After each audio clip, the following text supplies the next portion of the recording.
게임 이론은 과점을 분석하기 위해서는 게임 이론을 먼저 하는 게 좋습니다. 그래서 게임 이론을 좀 하고요. 게임 이론 중간에 그래서 제가 쉬는 시간을 가져서 제가 살짝 준비를 해서 여러분들이 직접 한번 게임을 스마트폰이나 노트북으로 한번 해볼 수 있게 해보려고 합니다.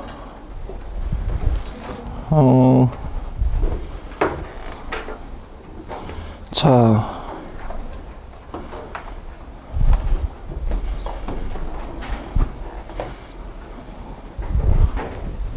그러면 오늘따라 안 되는 게 많지?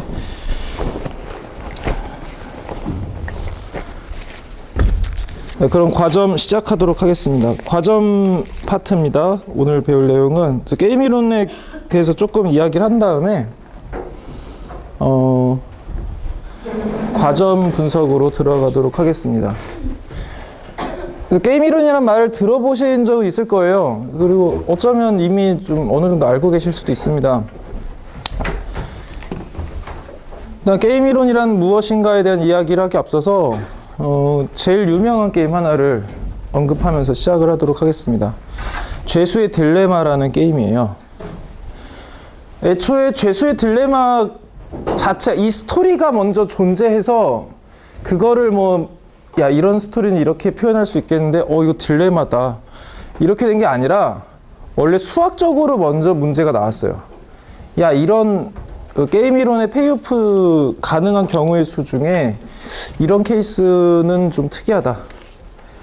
그래.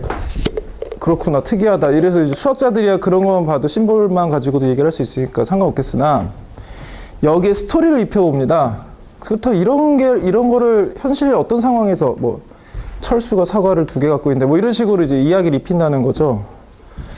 그러니까 이론이 먼저 있고 스토리가 나중에 입혀진 거예요.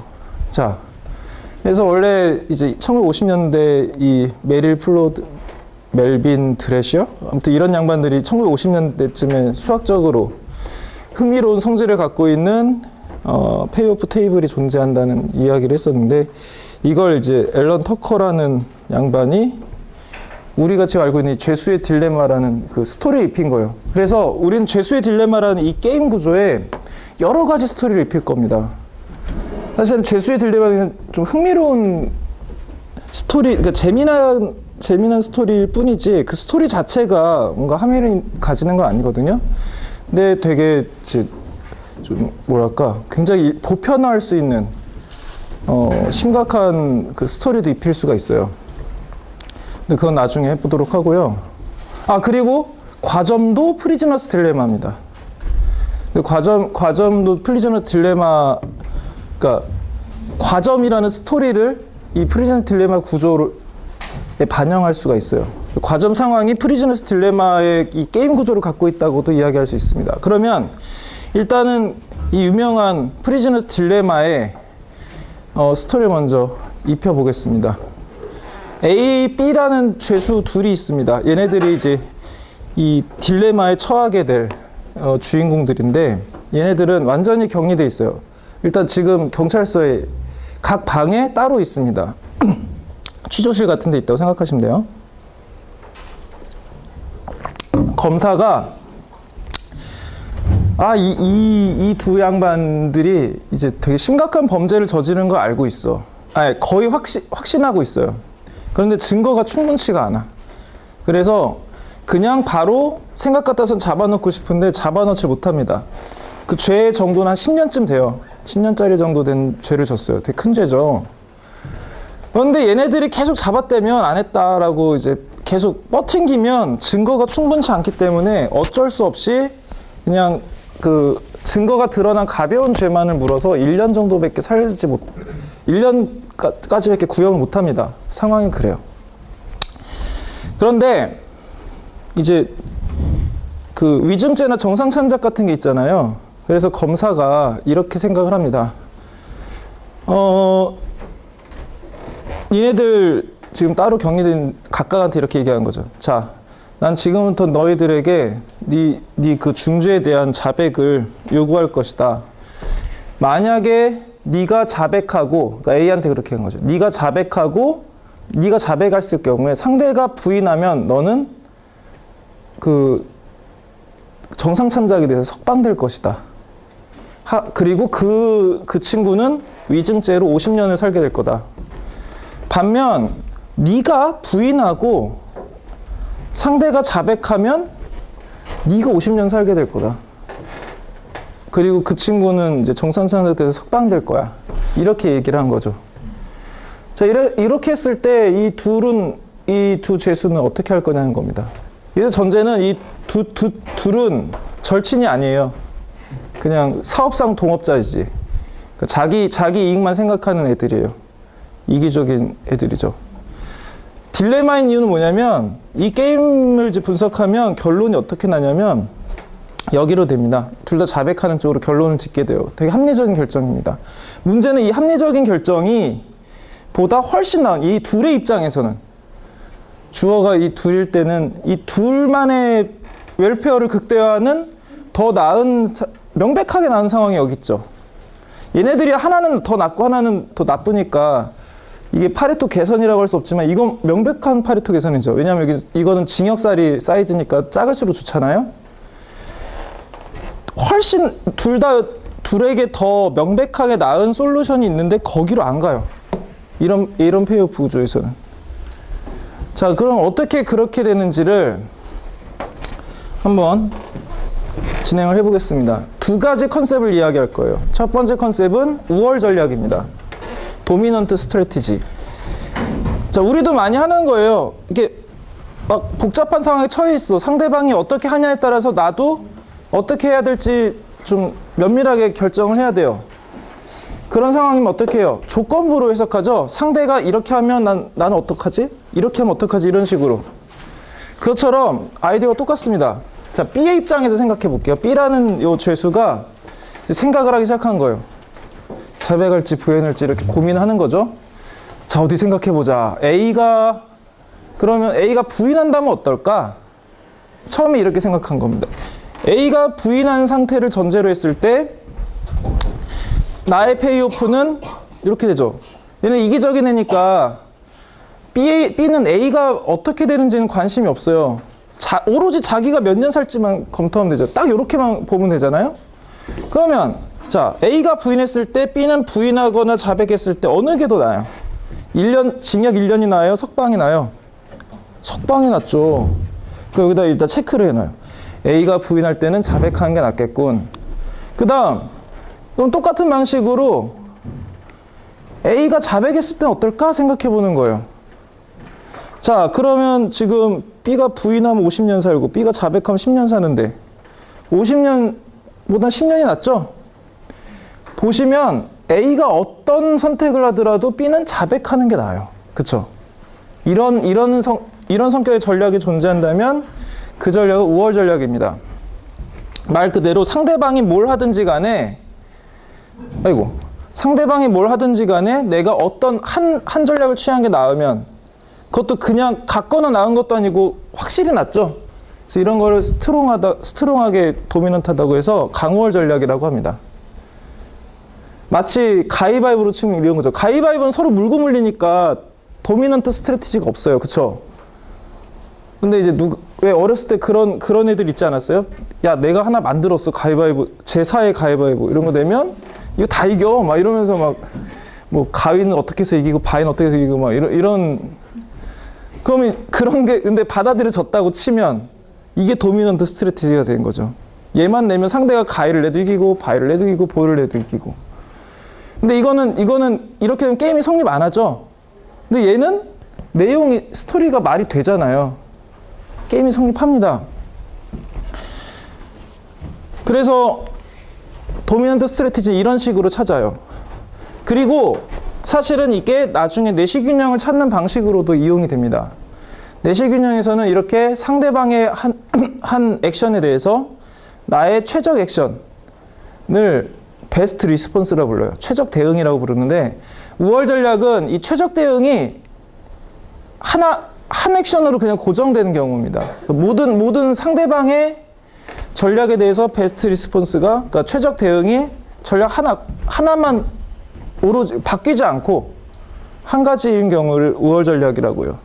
이런 경우는 아주 명백하죠. 당연히 우월 전략을 취하는 게 합리적입니다. 왜냐하면 가능한 모든 경우의 수에 대해서 동일한 액션이 더 나은 지금 결과를 가져왔잖아요. 근데 분명히 그 논리에는 문제가 없는데 결과를 두고 보면 이렇게 된다는 거예요. A도 마찬가지로 자백하는 게 강월하거든요. 그러니까 이렇게 가는 거야. 이 논리는 한치의 틀림이 없습니다. 그런데 문제는 이 페이오프 상에선 훨씬 나은 파레토 우월한 페이오프 쌍이 있다는 거죠. 아무튼 그래서 우월 전략은 상대방의 우월 전략이 존재한다면, 양쪽 다 우월 전략이 존재한다면 그 우월 전략의 쌍, 자백이 우월 전략 균형이 됩니다. 이게 이제 내시 균형 이전에, 게임 이론에서 제일 중요한 내시 균형 이전에 존재했던 균형 개념 중에 하나예요. 이건 굉장히 강력한 균형인데, 왜냐하면 내시 균형보다 훨씬 세거든요. 그래서 균형이 있으면 걔는 무조건 내시 균형이에요. 하지만 모든 내시 균형이 우월 전략 균형인 건 아닙니다. 문제가 하나 있어요. 이해하기도 쉽고 말하기도 좋은데 그 우월 전략 균형이 없는 게임이 대부분입니다. 예를 들어 가위바위보 게임. 가위바위보도 게임 이론으로 설명할 수 있거든요. 가위바위보를 해서 근데 가위바위보에는 상대가 할 수 있는 경우의 수는 상대가 가위를 낸다, 바위를 낸다, 볼을 낸다 이렇게 세 가지가 있잖아요. 베스트 리스폰도 다 다르죠? 가위에는 주먹을 내야 되고 바위에는 보재기를 내야 되고 보에는 가위를 내야 되잖아요. 베스트 리스폰스가 아니. 우월 전략이 없어요. 강우월 전략이 없어요. 그래서 내쉬의 아이디어는 뭐냐면 이걸 좀 완화하자. 아까 말했던 그 베스트 리스폰스 개념을 좀 적극적으로 활용하자. 라고 해서 베스트 리스폰스, 즉 상대가 특정 뭐야 이거 10년 석방 부인 자백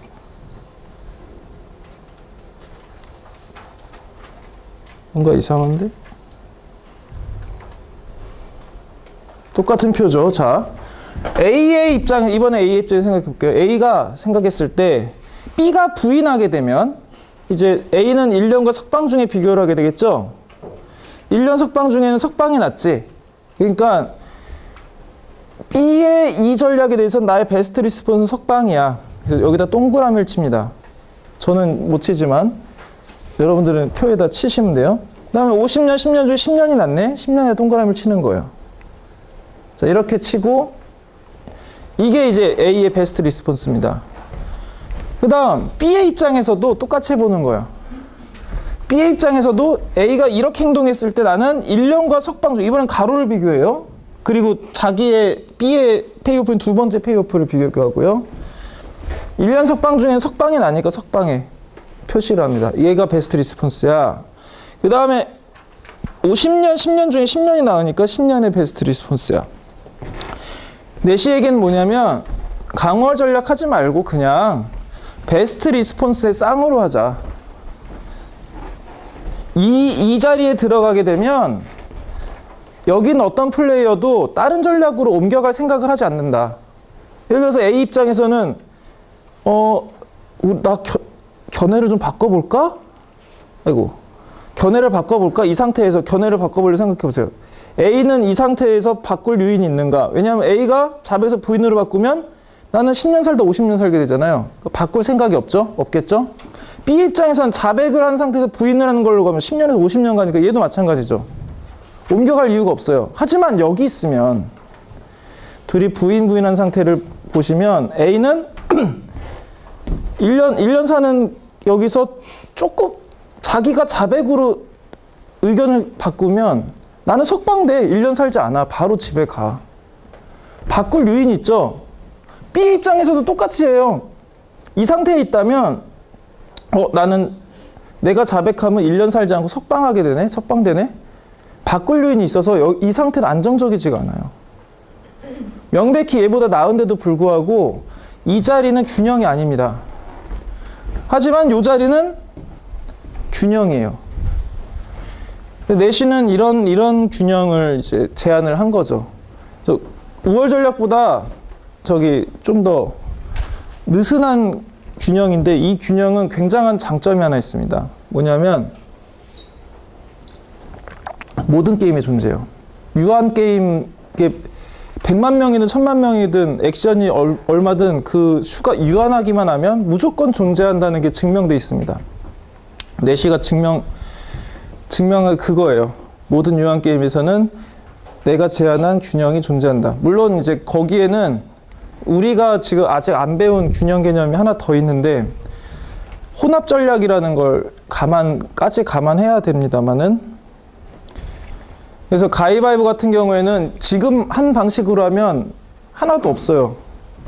가위바위보를 게임 트리로 만들어 볼게요. 3x3죠. 내가 취할 수 있는 액션이 3개니까. 그래서 여기 플레이어 1이 있고, 여기 플레이어 2가 있다고 치면, 가위, 바위, 보. 이쪽도 가위, 바위, 보라고 하고, 이기면 2를 얻고, 지면 마이너스 1을 얻고, 비기면 제로라고 치면, 일단은 같은 건 다 제로겠죠? 그 다음에, 가위, 바위면 어떻게 돼요? 바위가 이기잖아요. 플레이 2가 이긴 거니까 1. 이런 식으로. 가위랑 보를 내면 가위가 이기죠. 바위는 가위를 이기니까 바위랑 보는 보가 이기고. 아이고, 보가 이겨? 가위는 누가 이기지? 가위가 이기죠. 바위는 보가 이기고. 이렇게 페어프 테이블 만들어지거든요. 베스트 리스폰스도 이것도 구할 수 있어요. 3x3도 해보면 플레이어 1의 입장에서 먼저 베스트 리스폰스를 구한다면 플레이어 2가 가위일 때 자기만 보는 거지. 이렇게 얘가 제일 높잖아요. 여기 동그라미. 그 다음에 플레이어 2가 바위를 내면 난 어떡하지? 마이너스 1, 0, 1 중에 얘가 좋네. 보를 내면 어떡하지? 가위가 좋으네. 이렇게 표시를 하는 거죠. 그 다음 이번엔 플레이어 2 입장에서는 플레이어 1이 가위를 내면 자기 두 번째 거만 봐야겠죠? 0, 1, 마이너스 1 중에 얘가 좋네. 이거네. 이거네.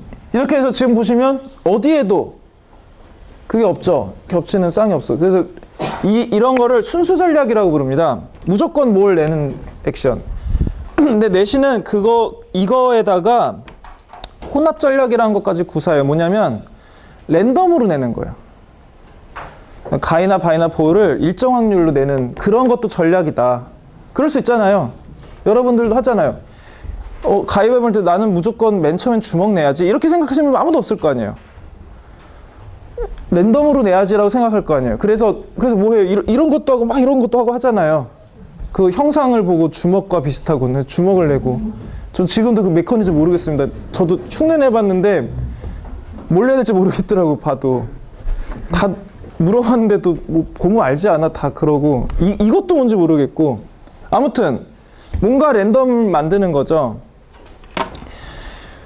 이랬을 때 이걸 계산해보면 나중에 어떤 결과가 나오냐면 가위랑 바위랑 보를 3분의 1의 확률로 구사하는 것이 내시균형으로 나와요. 그 상황이 되면 서로 그 확률을 바꿀 요인이 없습니다.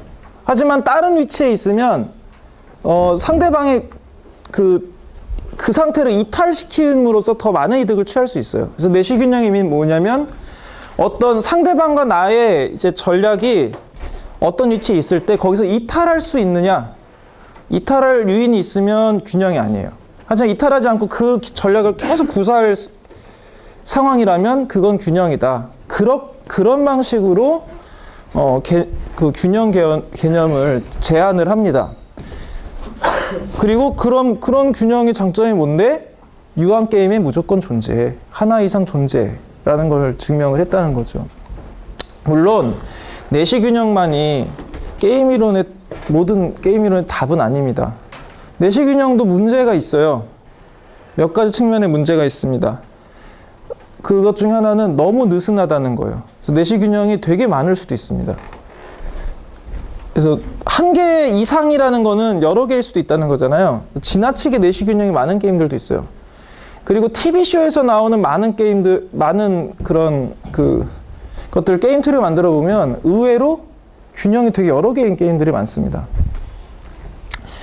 아무튼 그래서 어떤 전략상이 우월 전략 균형이라면 그 균형은 반드시 내시 균형이고, 왜냐하면 우월 전략 균형이 균형 개념 중에 가장 강력한 균형이에요. 너무 강력해서 거의 없어요. 프리즈너스 딜레마가 되게 희귀한 게 뭐냐면, 우월 전략 균형이 존재하는 게임들의 게임 내용을 보면 정말 그냥 우월 전략이 킹왕짱 같은 느낌을 주거든요. 마치 이거 같은 느낌을 줘요. 그래서 게임이 성립 안 되는 경우가 대부분입니다. 우월 전략 균형이 존재하면. 그런데 프리즈너스 딜레마는 그런 게임들 중에서 특이한 뭔가 불안정성이 있을 것 같은 느낌이 들잖아요. 왜냐하면 더 나은 지점이 있으니까. 그런 상황이거든요. 사실은 과점 기업이 처한 상황도 그래요.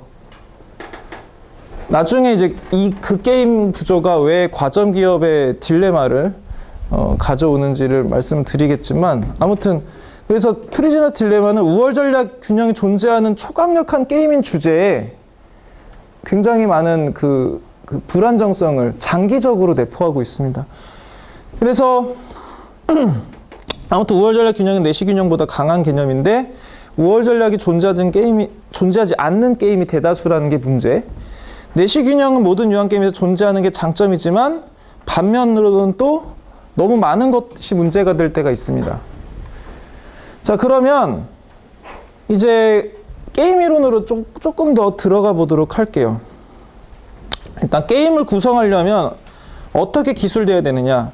일단 게임 시오리잖아요. 게임 시오리이기 때문에 이거는 일종의 수학 체계입니다.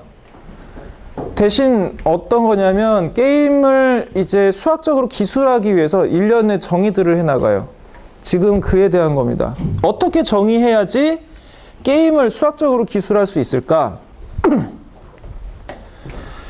자, 게임 이론의 대전제는 이런 겁니다.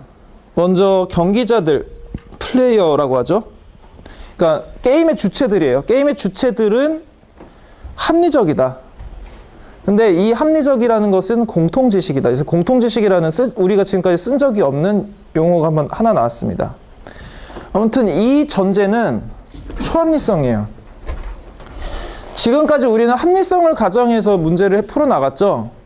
뭐 소비자들이 자신의 효용을 극대화한다. 남의 효용이 어떻게 되는지는 따지지 않잖아요. 그렇죠? 자신의 효용을 극대화했었고, 기업도 자기 기업의 이윤만을 극대화하는 식으로 행동을 해갔습니다. 근데 여기는 지금 경기자들의 합리성이 모든 경기자들이 공통 지식이라니까 알고 있다는 뜻이죠. 남들도 합리적이라는 걸 알아야 돼요. 그러니까 나만 합리적인 걸로는 끝나지 않아. 상대도 합리적이라는 것을 알고 있어야 되는데 그게 또 문제가 있어요.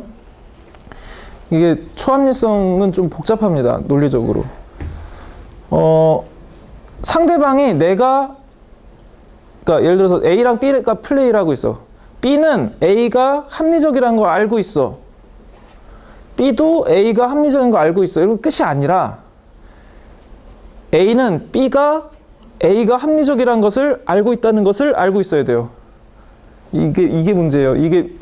여기부터는 이제 저도 처음 접했을 때 무슨 얘기야? 게임 이론 놀랬었는데 진짜 중요한 문제입니다. 이건 좀 이따가 얘기를 해볼게요. 어찌됐든 공통지식이란 개념이 나오면서 남들의 상태도 알아야 돼요. 왜냐하면 게임 이론이라는 게 어떤 거냐면 상대방의 의사결정에 대해서 나의 의사결정이 같이 결합돼야지 결과가 나오는 거거든요. 그러니까 내가 그냥 이렇게 행동하면 무조건 이윤 극대화가 아니라 상대방이 어떻게 하냐에 따라서 내 이윤 극대화 전략이 달라지는 거예요. 그런 모든 것들을 게임이라고 부르거든요. 그리고 이런 상태면 문제가 잘 안 풀립니다. 왜냐하면 나는 상대방이 이렇게 하면 난 이렇게 해야지라고 생각하고 있는데, 즉 내가 이윤극대화 문제를 풀려면 상태가 정해져 있어야 돼요. 그쵸? 얘가 배신했는지 협조했는지 알아야 될 거 아니에요. 그런데 상대도 내가 배신했는지 협조했는지를 알아야 자기 페이오프 극대화를 풀 수가 있는 거예요. 그럼 서로 물려 있잖아. 어떻게? 전통적인 방식으로는 잘 안 풀려요. 그래서 이런 문제 어떻게 풀까라고 해서 새로운 일종의 수학 체계를 제안한 겁니다. 일단 이런 대전제 하에, 그러니까 서로가 다 합리적이라는 걸 알고 있고, 그걸 알고 있다는 것도 알고 있고, 그런 상황이에요. 이 상황에서 게임에 이 네 가지가 규정되면 게임이 성립합니다. 누락 없이 구체적으로 정의되어 있으면 돼요. 먼저 플레이어가 누군지, 플레이어의 집합이 정해져 있어야 되고, 그 플레이어들이 사용할 수 있는 액션, 그러니까 가위바위보를 낼 수 있다. 근데 플레이어 B는 깍두기라서 이것도 낼 수 있어. 뭐 이런 식으로 이렇게 정의를 할 수 있는 거죠. 그게 이제 액션이고, 그리고 상황별 액션 플랜을 스트래티지라고 합니다. 근데 경우에 따라서는 많은 경우 액션이라는 단어 대신에 스트래티지를 그냥 쓰기도 해요. 그러니까 가위바위보 전략이야. 뭐 이런 식으로 액션과 스트래티지를 나누기도 하고 그냥 스트래티지로 통칭하기도 합니다. 근데 저는 이걸 나눠서 개념을 이야기하는 것이 좀 더 학습적으로 좋다고 보기 때문에 일부러 따로 그 단어를 따로 쓰고 있어요. 결과 아웃컴 뭐냐면, 그렇게 해서 사람들이 서로 자신의 액션들을 구사했을 때 가능한 모든 경우의 수가 있겠죠. 우리가 테이블 만든 게 그것 때문이에요. 가능한 모든 경우의 수를 나누기 위해서. 내가 낼 수 있는 게 가위바위보고 상대도 낼 수 있는 게 가위바위보면 3x3 총 9가지 경우의 수가 있죠. 이 상태가 바로 이 표의 한 칸 한 칸이 결국 아웃컴인 거고, 이때 보수, 프라핏 혹은 페이오프는 각 모든 가능한 결과에 대해서 얘네들이 결국 가져가게 될 자신의 이익 혹은 손해를 기술하는 것이 되겠습니다. 그래서 이 네 가지가 누락 없이 전부 기술되면 게임이 성립합니다. 자, 그래서 이제 하나씩 그 구성 요소 하나씩 살펴보면, 이 플레이어들은 결국 게임의 주체들인 거죠. 행동을 결정하고 액션을 결정하고, 이 결정하는 구조가 스트래티지라는 거예요. 전략이라는 거고, 그거의 결과로 페이오프를 얻어가는 주체입니다. 페이오프의 주체자죠. 즉 이 게임의 말 그대로 주인공들이죠. 당연하게도 사람끼리의 게임도 가능하겠지만 조직 간 게임일 수도 있죠. 사실 과점이라는 것을 나중에 게임 이론을 덮어 씌워서 분석할 때는 기업들이 이 플레이어가 됩니다. 그리고 뭐 사람이 아닌 애들끼리 게임할 수도 있는 거죠. 그리고 이 게임 이론의 이 게임은 여러분들 알고 있는 그 게임 맞습니다. 또 동일한 개념이에요. 그냥 동음 이어가 아니에요. 같은 단어입니다. 그러니까 내가 어제 뭐 스페이스 인베이더 게임을 했어. 프리즈너스 딜레마 게임과 같은 겁니다. 게임이에요. 이것도 내가 어떻게 하냐가 그냥 왼쪽으로 계속 이동하고 있으면 무조건 왕까지 가서 끝판까지 가고 이러지 않잖아요. 그쵸? 게임의 상황에 따라서 내가 스틱을 이렇게 했다가 이렇게 잘 조정을 해야 마지막 왕까지 가서 클리어하고 이제 성공 보상을 받을 수 있잖아요. 게임이에요. 대신 이제 상대 플레이어가 하나가 없는데요? 참가자 반드시 2명 이상에 성립하잖아요. 컴퓨터가 상대방이 되는 거예요. 그리고 다시 한번 말씀드리지만 이 참가자들의 초합리성, 슈퍼 레셔널리티를 가져간다. 그래서 합리성 가정보다 더 강하죠. 내가 합리적일 뿐만 아니라 남이 합리적이라는 것도 알고 있어야 되고, 남도 마찬가지라는 거예요. 우리가 지금까지 했던 합리성은 경제적 합리성인데 결국 이득이 되는 행위는 한다는 거고, 손해가 되는 행동은 하지 않는다는 거죠. 그래서 물론 이런 합리성 가정은 인간에는 타당한 일이 아닌 건 확실해요. 그렇죠? 반례가 바로 몇 가지 들 수 있잖아요. 예를 들어서 전혀 모르는 집 아이가 물에 빠졌는데 어떤 청년이 용감하게 구해주고 뭐 이런 거 있잖아요. 목숨 걸고 가서 구해주고 이러면 이건 너무 합리성 가정 위배하잖아요. 그래서 그 청년한테 가서 당신은 좀 경제학적 합리성을 배워야 될 것 같다. 이렇게 얘기하면 안 되잖아요. 그렇죠? 여러분은 그런 사고실을 해보면 되게 심한 그건 아니야! 뭐 이런 생각이 들죠? 여러분들도 그거에 동의한다는 거예요. 그러면 경제 합리성으로 설명되지 않는 행태들이 굉장히 많아요. 그런데 합리성을 가정하게 되면 이거에 대한 디펜스 할 수 있는 게 하나가 있고, 그 다음에 좀 변명 같은 게 하나 있습니다. 이건 변명에 해당이 돼요. 비합리성을 가정하면 할 수 있는 게 없어요. 얘가 이렇게 기본적으로 이득을 추구하는데 가끔씩 뭐 이렇게 이타적으로 행동하기도 해라고 하면 이거 어떻게 수학으로 만들어서 풀어요? 모형 만들어서 풀 수가 없잖아요. 우하향 하려다가 위로 가? 뭐 이런 거죠. 위로 갈 수도 있고 아닐 수도 있고 못 만드는 거죠. 기본적으로 이론이라는 것은 되게 심플한 전제를 가지고 해야 되는 건데, 그래서 경제 합리성으로 아무튼 수학적으로 잘 풀려요. 합리성을 가정해야지. 그 일관적인 행태가 나타나야 잘 풀리는 거가 있고, 이건 이제 변명 같은 거고, 또 하나의 다른 디펜스는 뭐냐면, 맞아. 인간은 합리적이기만 한 건 아니야. 하지만 이 합리성의 바탕에서 문제를 풀면 현상이 잘 설명돼. 그러니까 그걸 이제 밀튼 프리드먼 같은 경우 어떻게 빗댔냐면, 야, 프로 당구 선수들 당구 치는 거 봐. 얘네들이 물리학 박사는 아니잖아? 그런데 굉장히 역학을 잘 알고 있는 것처럼 쳐. 많은 훈련을 통해서. 그러니까 우리들도 경험을 통해서 손해보는 것에 대해서는 계속 보정을 하고, 그 손해본 행동은 점점 안 하고, 뭔가 이득이 있어서 좋았던 경험은 계속 강화하잖아요. 그럼 하다 보면 우리가 지금 미분하고 뭐 라그랑지안을 풀진 않지만 그걸 푼 것처럼 행동한다는 거예요. 그러니까 뭐 그런 식으로 디펜스를 하기도 합니다. 저 같은 경우는 소비자 이론은 그렇게 생각한다 할지라도 좀 안 맞는 게 많고, 그래서 좀 그렇지만 기업은 잘 설명한다고 보고 있어요. 왜냐하면 기업은 굉장히 일관적으로 합리성을 추구하거든요. 그러니까 이코노미컬 레셔널리티에 잘 맞아요. 심지어는 기업이 어딘가 기부를 하거나 이타적인 행동을 할 때조차도 이미 주판을 튕겨보고, 그 세금 공제액이나 뭐 이런 거, 뭐 연말정산 뭐 이런 거 다 감안해가지고 세금 혜택까지 다 감안해서 하는 행동이다라고 해도 별로 놀랍지 않죠, 여러분들이. 아, 그러면 저 기업은 고아를 사랑하는 게 아니었어? 뭐 이러면서 막 뭐 문화적 쇼크 받고 이러지 않잖아요. 에이, 뭐 그럴 줄 알았어. 뭐 그런 게 있었겠지. 뭐 세금 혜택이 있었나 보네. 뭐 이런 식으로 생각하잖아요. 있을 법하다는 거죠. 아무튼 그런데 게임이론은 그 합리성을 더 나아가서 남들까지 그런 상황인 걸 알고 있어야 돼. 모르면 안 돼요, 또.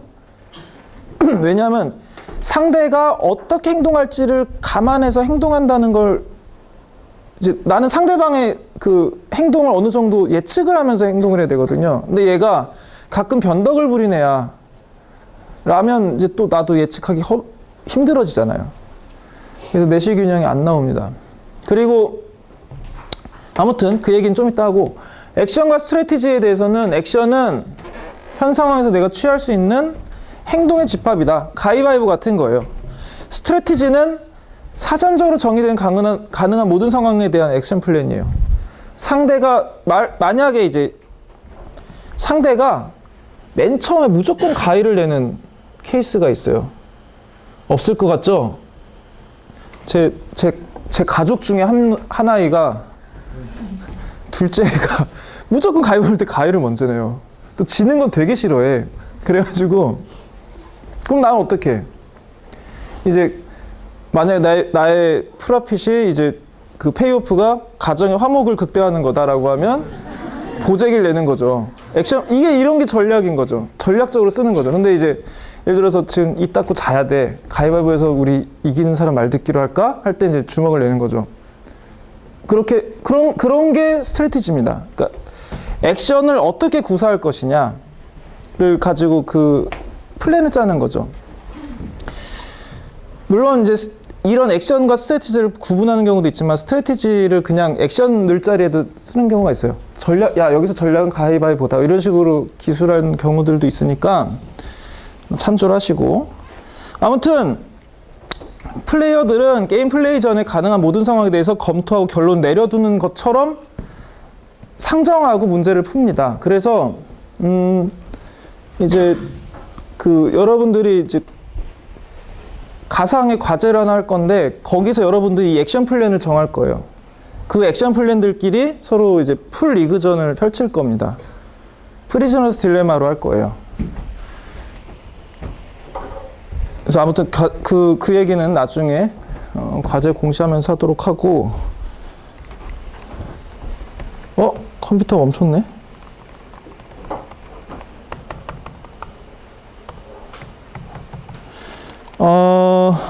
이런. 왜 이래? 자, 원래 저희 슬라이드에 없는 부분인데 초합리성 얘기를 좀 해두는 가치가 있는 것 같아서 왜 초합리성이 전제가 돼야 되는지를 이야기를 해보겠습니다. 일단 우리 언어 구조로 되게 이제 평소에 안 쓰던 패턴이 반복될 거기 때문에 알고 있다는 것을 알고 있고 알고 있다는 걸 알고 뭐 이런 얘기를 할 거기 때문에 이 말을 줄이려고 약간 수학에 쓰는 논리 비슷하게 해서 용어를 몇 개 정하려고 해요. 일단 참가자들을 P1, P2 같은 식으로 변수 이름식으로 부르기도록 하고 어떤 사실을 X1, X2라고 부르겠습니다. X1, X2, X3 이런 식으로. 그리고 K는 동사예요. know, 알고 있어. 그래서 예를 들어서 P1, K, X1이라고 하면 P1은 X1을 알고 있어 라는 뜻이에요. 그리고 NK는 모른다. 알지 못한다는 뜻이고. 그러니까 P2, NK, X2라고 하면 P2는 X2를 몰라 라는 뜻입니다. 자, 그러면 이런 식으로 얘기를 한 다음에 공통지식이라는 게 수리적으로 어떻게 정의되는지 한번 맛만 보도록 할게요. 일단 Y라는 것은 뭐냐면 어떻게 정의할 거냐면 모든 I에 대해서 여기 하첨자는 지금 하첨자들에 대해서 PI니까 모든 플레이어들인 거죠. 모든 플레이어들은 I번째 플레이어는 임의의 I번째 플레이어는 X를 알고 있다. 이런 식으로 정의를 해봐요. 그러면 모든 참가자들은 X를 알고 있다는 뜻이 되는 거죠. 자, 그러면 모든 사람들이 X를 알고 있어. 예를 들어서 여러분들이 전부 다 미분 방정식을 풀 수 있어 라고 해봅시다. 그건 사실이겠죠? 팩트예요. 그런데 그러면 그래 나는 알고 있는 건 자기는 알겠죠. 자기는 알고 있는데 내 옆자리 친구가 알고 있다는 사실은 알고 있다는 정보가 이 안에 들어있느냐? 없죠. 다들 알고 있는데 다 모르는 척한, 그러니까 아는지 모르는지 모르는 상태죠. 자기 자신을 빼고는 상대방이 만약 대화를 하지 않았다면. 자, 그래서 그건 또 어나더 또 다른 진술이니까 모든 사람들이 X를 알고 있다는 것을 알고 있다 라는 표현을 한번 만들어 보자는 거예요. 그러면 PI들이 Y를 알고 있어요. 그러니까 Y는 지금 모든 사람들이 이 X가 미분방정식이라고 치면 미시경제학이라고 할 거예요. 미시경제학 알고 있어. 그러면 모든 사람들이 미시경제학을 알고 있다는 것을 알고 있다면 그것을 Y제곱이라고 불러보자는 거예요. 그러면 이 모든 사람들이 알고 있다는 것을 알고 있어. 하지만 이건 또 이 모든 사람들이 서로가 그런 그 미시경제학을 알고 있다는 것을 알고 있는지는 또 다른 얘기죠. 생각해봐요. 맞아. 그쵸? 다르잖아. 그러니까 Y랑 Y제곱과 Y3제곱과 Y4제곱 그래서 일반화 YN제곱은 전부 다 다른 지식입니다. 그리고 당연히 n이 커질수록 더 많이 알게 되는 거죠. 공통지식이란 건 뭐냐면 이 n을 무한대로 보내는 거예요. 그래서 어떤 뎁스든 다 알고 있어. 그래서 모든 J에 대해서 YJ가 성립하면 공통지식입니다. 자, 이게 일단 설명, 그게 뭔지 정의를 한 거예요. 당연히 이해가 안 되지. 저도 이해 안 됐었어요.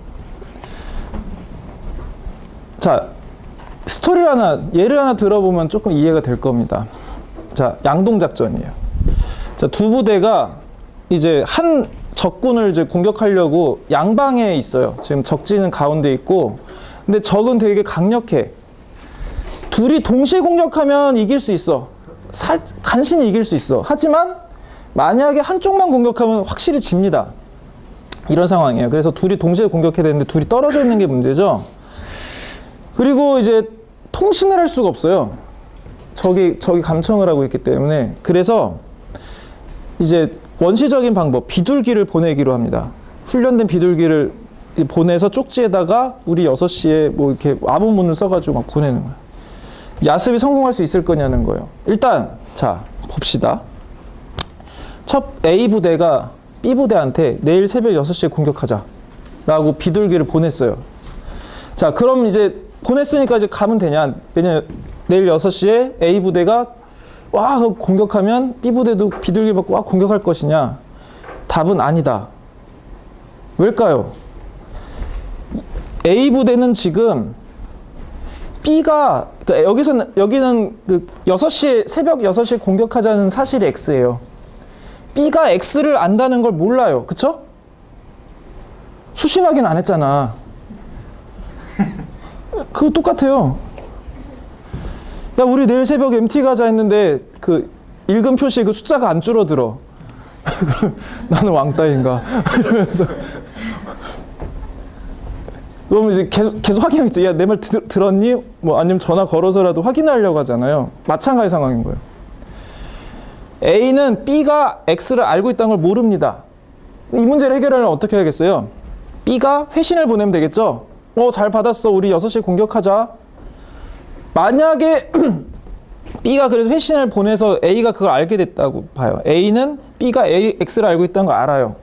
그럼 이제 내일 새벽에 공격하면 될 거냐는 거예요. 아니죠. B도 수신 확인이 필요하죠. B는 B가 X를, 그러니까 AK, BK, X를 몰라요. 그 여부를. 그 말이 복잡하니까 이제 그 기호를 쓰게 되죠.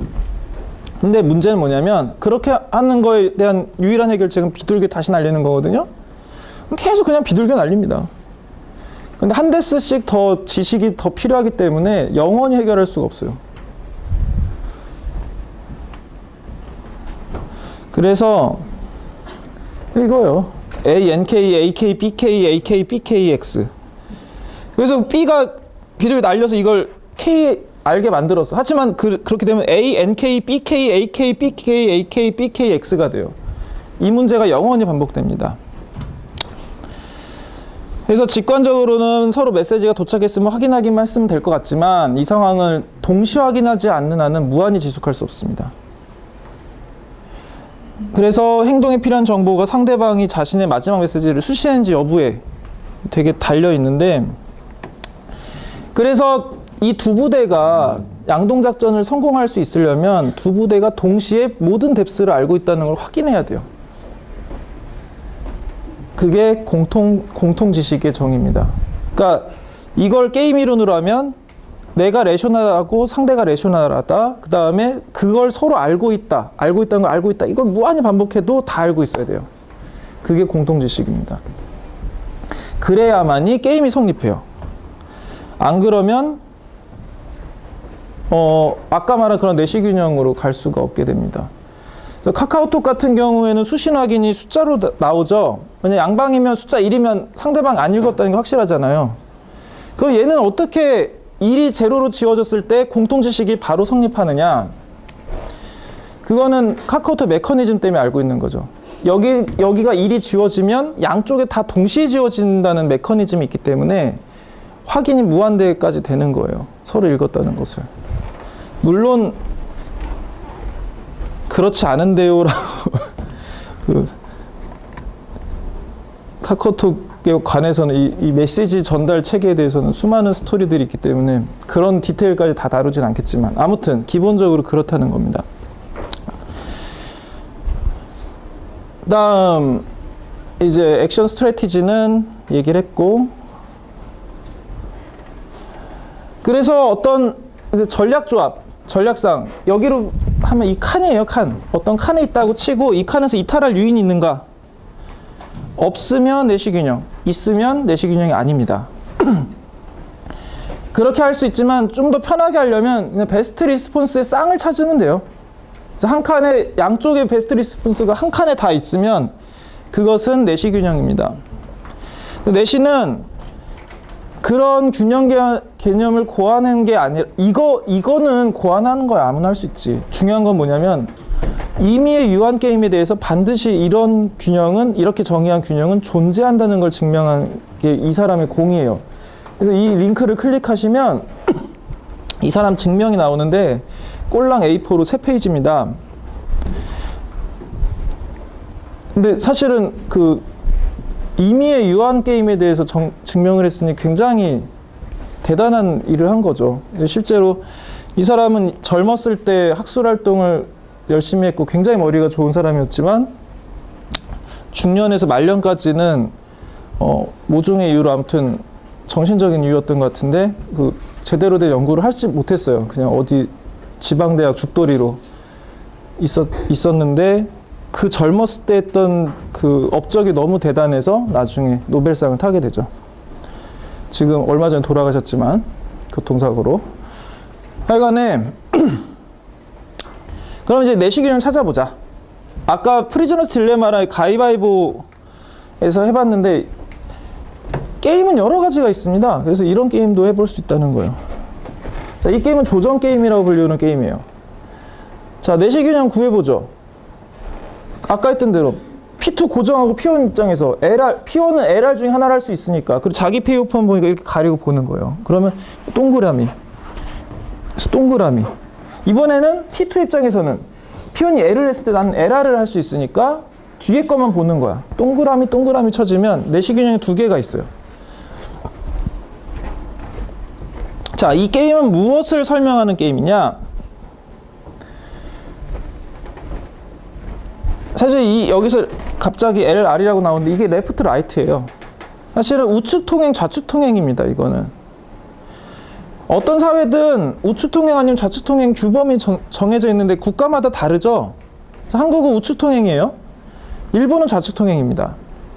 중국은 우측 통행이에요. 아무튼 다 달라요. 그런데도 어떤 쪽으로 통일하든 다 멀쩡하게 잘 살고 있죠. 영국도 좌측 통행이지. 다들 잘 살고 있잖아요. 그쵸? 왜 그럴까? 통일만 하면 되기 때문에. 한쪽으로만 통일하면 되기 때문이에요. 다만 한국은 좀 그런 면에서 되게 비극의 역사를 갖고 있는데 자동차는 우측 통행하는데 사람들은 좌측 통행을 되게 오랫동안 했었어요. 그리고 지금도 기차는 어떤 때는 좌측 통행을 하고 어떤 때 우측 통행을 하고 있습니다. 그래서 서울 시내 구간은 우측 통행을 하는데 서울 시내를 벗어나면 좌측 통행을 해요. 면밀하게 한번 보세요. 기차가 어느 쪽으로 가는지. 그거는 이제 그 식민지 기간에 철도가 확립됐는데 일본이 좌측 통행을 하잖아요. 좌측으로 맞춘 거야. 그런데 이 우측 통행, 좌측 통행 관습을 보면 어떤 큰 대륙에 있는 유라시아 대륙에 있는 모든 국가들은 다 우측 통행을 합니다. 왜냐하면 국가 경계에서 그 두 나라가 좌우가 안 맞으면 되게 혼란을 갖게 되잖아요. 사실은 국가 간에도 이게 될 수 있는 거예요. 만약에 어떤 나라는 좌측 통행인데 어떤 나라는 우측 통행이고 접경하고 있다라고 하면 굉장한 비효율이 야기되겠죠. 그래서 자연스럽게 한쪽으로 몰아지는데 그게 우측 통행이 된 거예요. 유라시아 대륙은. 그런데 한국은 어쩌다가 이제 그럼 왜 일본과 영국은 따로 놀 수 있었느냐? 섬나라니까 연결이 안 됐잖아요. 그 안에서만 통일되면 되는 거지. 원래 영국도 4개 나라인가가 합쳐진 거잖아요. 3개인가 4개인가가. 걔네들 다 좌측 통행. 걔네들끼리는 치고받고 싸웠는데도 좌측 통행으로 합쳐져 있었죠. 아무튼 그래서 조정되는 게 중요한 게임이다. 그리고 거의 하지만 좌측 통행으로 통일한 것과 우측 통행으로 통일하는 것의 차이는 아주 근소할 겁니다. 미묘하게 오른쪽이 낫다는 연구도 있긴 해요. 왜냐하면 인간이 좌우가 비대칭이죠. 그래서 예를 들어 오른손잡이가 더 많다든가 볼 때 왼쪽을 먼저 본다든가 이런 게 있어가지고 그런 걸 감안하면 우측 통행이 조금 낫다는 얘기도 있는데 어찌됐든 조정 게임으로 설명할 수 있는 겁니다. 이런 것들로 설명할 수 있는 게 이렇게 일종의 표준을 정하는 거예요. 예를 들어서 만약에 지금도 여러분들 컴퓨터 연결 방식이 거의 한두 가지로 통일돼 있죠. 처음에 여러 가지로 나뉘어 있다 할지라도 나중에 한 가지로 통일이 됩니다. 예를 들면 USB가 대표적인 예죠. 만약에 지금 포트가 여러 종류라면 USB도 있고 뭐 다른 방식도 있고 여러 가지 방식이 있으면 야, 너 플래시 메모리 좀 빌려줘봐. 했는데 안 꽂혀. 왜냐면 포트가 달라서. 이거 다 비율이잖아요. 그럼 나는 내 포트에 맞는 거 사야 되고 친구랑도 주고받기 어려워지고. 모든 것들이 그런 표준 같은 것들이 확립이 됐을 때 효율성이 극대화되는 경우들이 있어요. 그런 것들은 조정 게임으로 설명할 수가 있습니다. 그래서 아까 말씀드렸듯이 각 포인트에서 이탈할 유인이 있는지를 보는 방식으로 내시 균형을 찾을 수도 있고 방금 말한 베스트 리스폰스를 갖고 찾을 수 있는 방법들도 있어요. 어떤 걸 해도 같은 결론에 도달합니다. 그래서 베스트 리스폰스는 최적 대응이라고 부르고 이미 이에 대해서 설명을 했었죠. 자, 이 게임은 매 비둘기 게임이라고 불리우는 게임입니다. 이것도 되게 중요한 게임이에요. 이 게임은 어떻게 보면 금융시장을 좀 설명할 수도 있는 그런 성격이 있는데 여기에도 스토리가 여러 가지가 입혀져 있습니다. 치킨 게임은 이제 그 이유 없는 반항류의 그 젊은이들의 그 남성성 경쟁 같은 스토리를 입힌 거고 매비둘기 게임은 조금 더 생물학적인 스토리를 입힌 거죠. 매비둘기로 먼저 설명을 드리자면 H가 매예요. 혹. D가 더브. 그래서 더브가 더브끼리 만나면 사이좋게 나눠 가집니다. 반반씩 나눠 가지지만 혹이 더브를 만나면 혹이 다 삥을 뜯어요. 그래가지고 얘가 다 가져가고 더브는 아무것도 못 가져가요. 여기까지만 하면 혹이 되게 좋아 보이는데 문제는 혹이 혹을 만나면 매가 매를 만나면 지네들끼리 치고받고 싸우느라고 출혈을 해버립니다. 다치고 막. 그래서 오히려 더브가 뺏긴 것보다 더 안 좋은 상태가 돼요. 요런 게임입니다. 이걸 여기에 이제 겁쟁이 게임이라는 스토리를 입히면 이렇게 되는 거죠. 절벽이 있어요. 거기에 차 2대를 놓고 이제 두 남정네들이 이제 누가 더 용감한가를 경쟁하는 거죠. 진짜 바보 같은 게임이죠. 그래가지고 둘이 막 전력 질주를 해. 그러다가 먼저 멈추거나 내리는 애가 지는 거예요. 조금이라도 더 위험하게 행동하는 애가 이기는 거야. 그래서 그런데 만약에 그럼 상대보다 나중에 내려야 되잖아요. 그 전략을 돌진이라고 부르고 상대보다 먼저 내리는 걸 겁쟁이 전략이라고 한다면 만약에 둘 다 미리미리 내려버렸어. 그러면 이제 무승부겠지만 한쪽이 더 늦게 내리면 더 절벽에 가까운 상태에서 위험한 상태에서 내리면 승리가 되겠죠. 하지만 서로가 그거를 용납하지 못해서 계속 달려가게 되면 죽음으로 끝나게 됩니다. 이거는 그 제임스 딘의 이유 없는 반항인데 맨날 이 영화는 안 보고 이게 그거라고 해서 그냥 그러고 있다가 한번 봐봤어요. 궁금해져서. 봤더니 이 게임이랑 달라. 어떻게 되냐면 제임스 딘이랑 이제 또 다른 그 애가 하겠죠. 그 게임 한 것까지는 똑같아. 그런데 결과적으로 보면 제임스 딘이 이겼어요. 이겼는데 이 게임에서 없는 제3의 상황이 나와요. 얘가 먼저 뛰어내렸는데 이제 상대가 이제 내려야겠다 하고 문을 하는데 이게 옷이 걸렸어. 문고리에. 그 자동차 그 핸들 거기에 걸려가지고 문이 안 열려요. 뛰어내려지지가 않아. 그래가지고 하고 죽어요. 돌진을 했는데 이제 승리인데 죽었죠. 상대방이. 그런 상황이었더라고요. 자, 그래서 이 게임의 페이오프 매트릭스는 이렇게 되고, 자, 아까는 숫자로 나왔지만 지금은 상태로 나와 있죠. 근데 무승부와 패배와 승리와 죽음의 어느 게 어느 것보다 더 나은지 순서는 확실히 정할 수 있잖아요. 그쵸? 페이오프 매트릭스에서는 순서가 중요합니다. 그래서 무승부보다 예를 들어서 이것도 한번 그 내시균형 구해보면 A의 입장에서 B가 겁쟁일 때 무승부와 승리 중에 어느 게 나아요? 승리가 낫죠. 동그라미. 패배와 죽음 중엔 패배가 낫죠. 그 다음에 B의 입장에서는 무승부와 승리 중에는 승리가 낫고 이쪽이 낫고 이렇게 해서 이 두 개가 내시균형이에요. 내시균형 두 개인 게임이죠. 서로 다른 전략을 취하는 게 내시균형인데 이 균형의 특징은 조정 게임과 달리 조정 게임은 우리는 배우지 않을 거지만 안정성 분석도 하거든요. 안정성 분석에서 안정적인데 얘는 안정적이지가 않아요. 물론 이탈은 하지 않습니다. 이탈은 하지 않는데 너브가 여기서 만족할 리가 없죠. 그래서 좀 긴장감이 발생해요. 그래서 이걸 나중에 이제 다이내믹하게 분석하면 안정적이지 않은 방식이 나옵니다. 그래서 아무튼 여기서 우월 전략을 보시면 우리가 아까 배운 우월 전략으로 해보면 이렇게 상황에 따라서 지금 우월 전략이 여기에다가 바뀌니까 강우월 전략은 없는 거예요. 한쪽으로 몰아서 할 수 있는 그런 건 없는 거예요. 최적 대응식으로도 할 수 있죠. 방금 말씀드린 것을 하는 겁니다. A는 이렇게 하고 B는 이렇게. 이런 방식으로 여러분들은 페이오프 매트릭스가 주어지면 순수 전략 내시 균형이 존재한지를 검토할 수 있어요.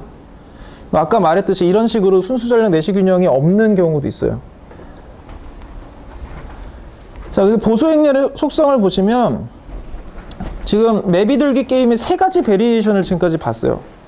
아까 그 2분의 1, 0 하는 그걸 하나 봤었고, 요걸 봤고, 요것도 똑같은 다른 숫자지만 배정되어 있는 게임인데 그 세 페이오프 매트릭스의 결과는 똑같아요. 성질이 똑같습니다. 그래서 보수 행렬에서는 보수의 크기는 매우 제한적인 의미만 가지고 있어요. 왜냐면 퓨어 스트래티지 내시 균형 똑같거든요. 순서만 다르다면, 순서만 틀림이 없다면. 그래서 만약에 여러분들이 숫자화된 그 겁쟁이 게임을 하게 된다면 이런 방식으로 하게 될 겁니다.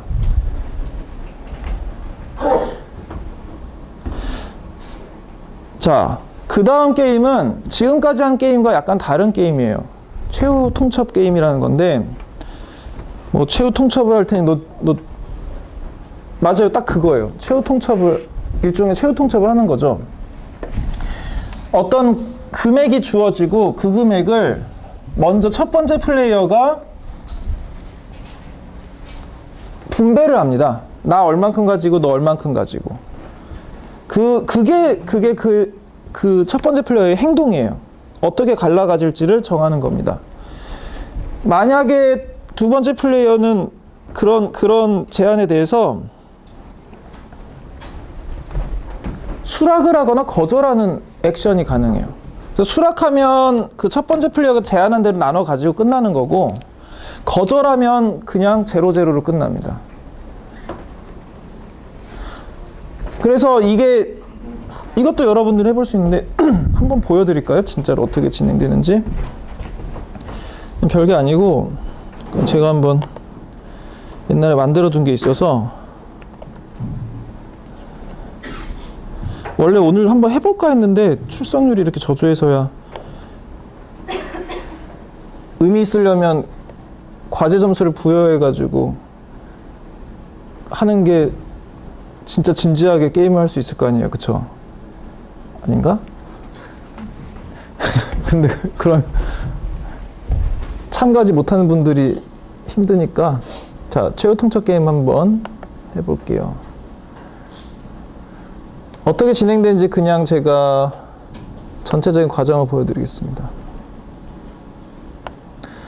자, 이게 화면 두 개예요. 그러니까 플레이어 1의 화면이에요. 이게 플레이어 1의 스마트폰이라고 생각하시면 되고, 이게 플레이어 2의 스마트폰이라고 생각하면 될 겁니다.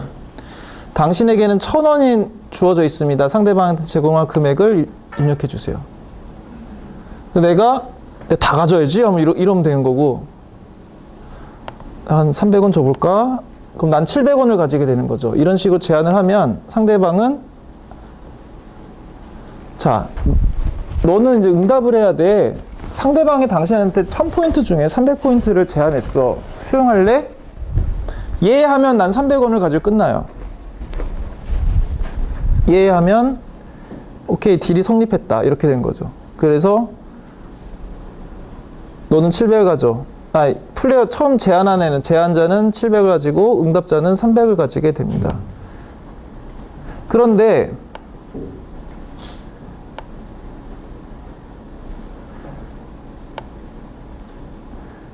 만약에 내가 똑같이 300을 제안했는데, 이번엔 400을 제안해볼까?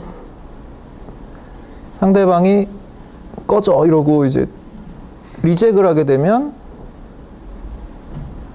이렇게 빵 포인트를 갖는 걸로 끝나게 되는 거예요.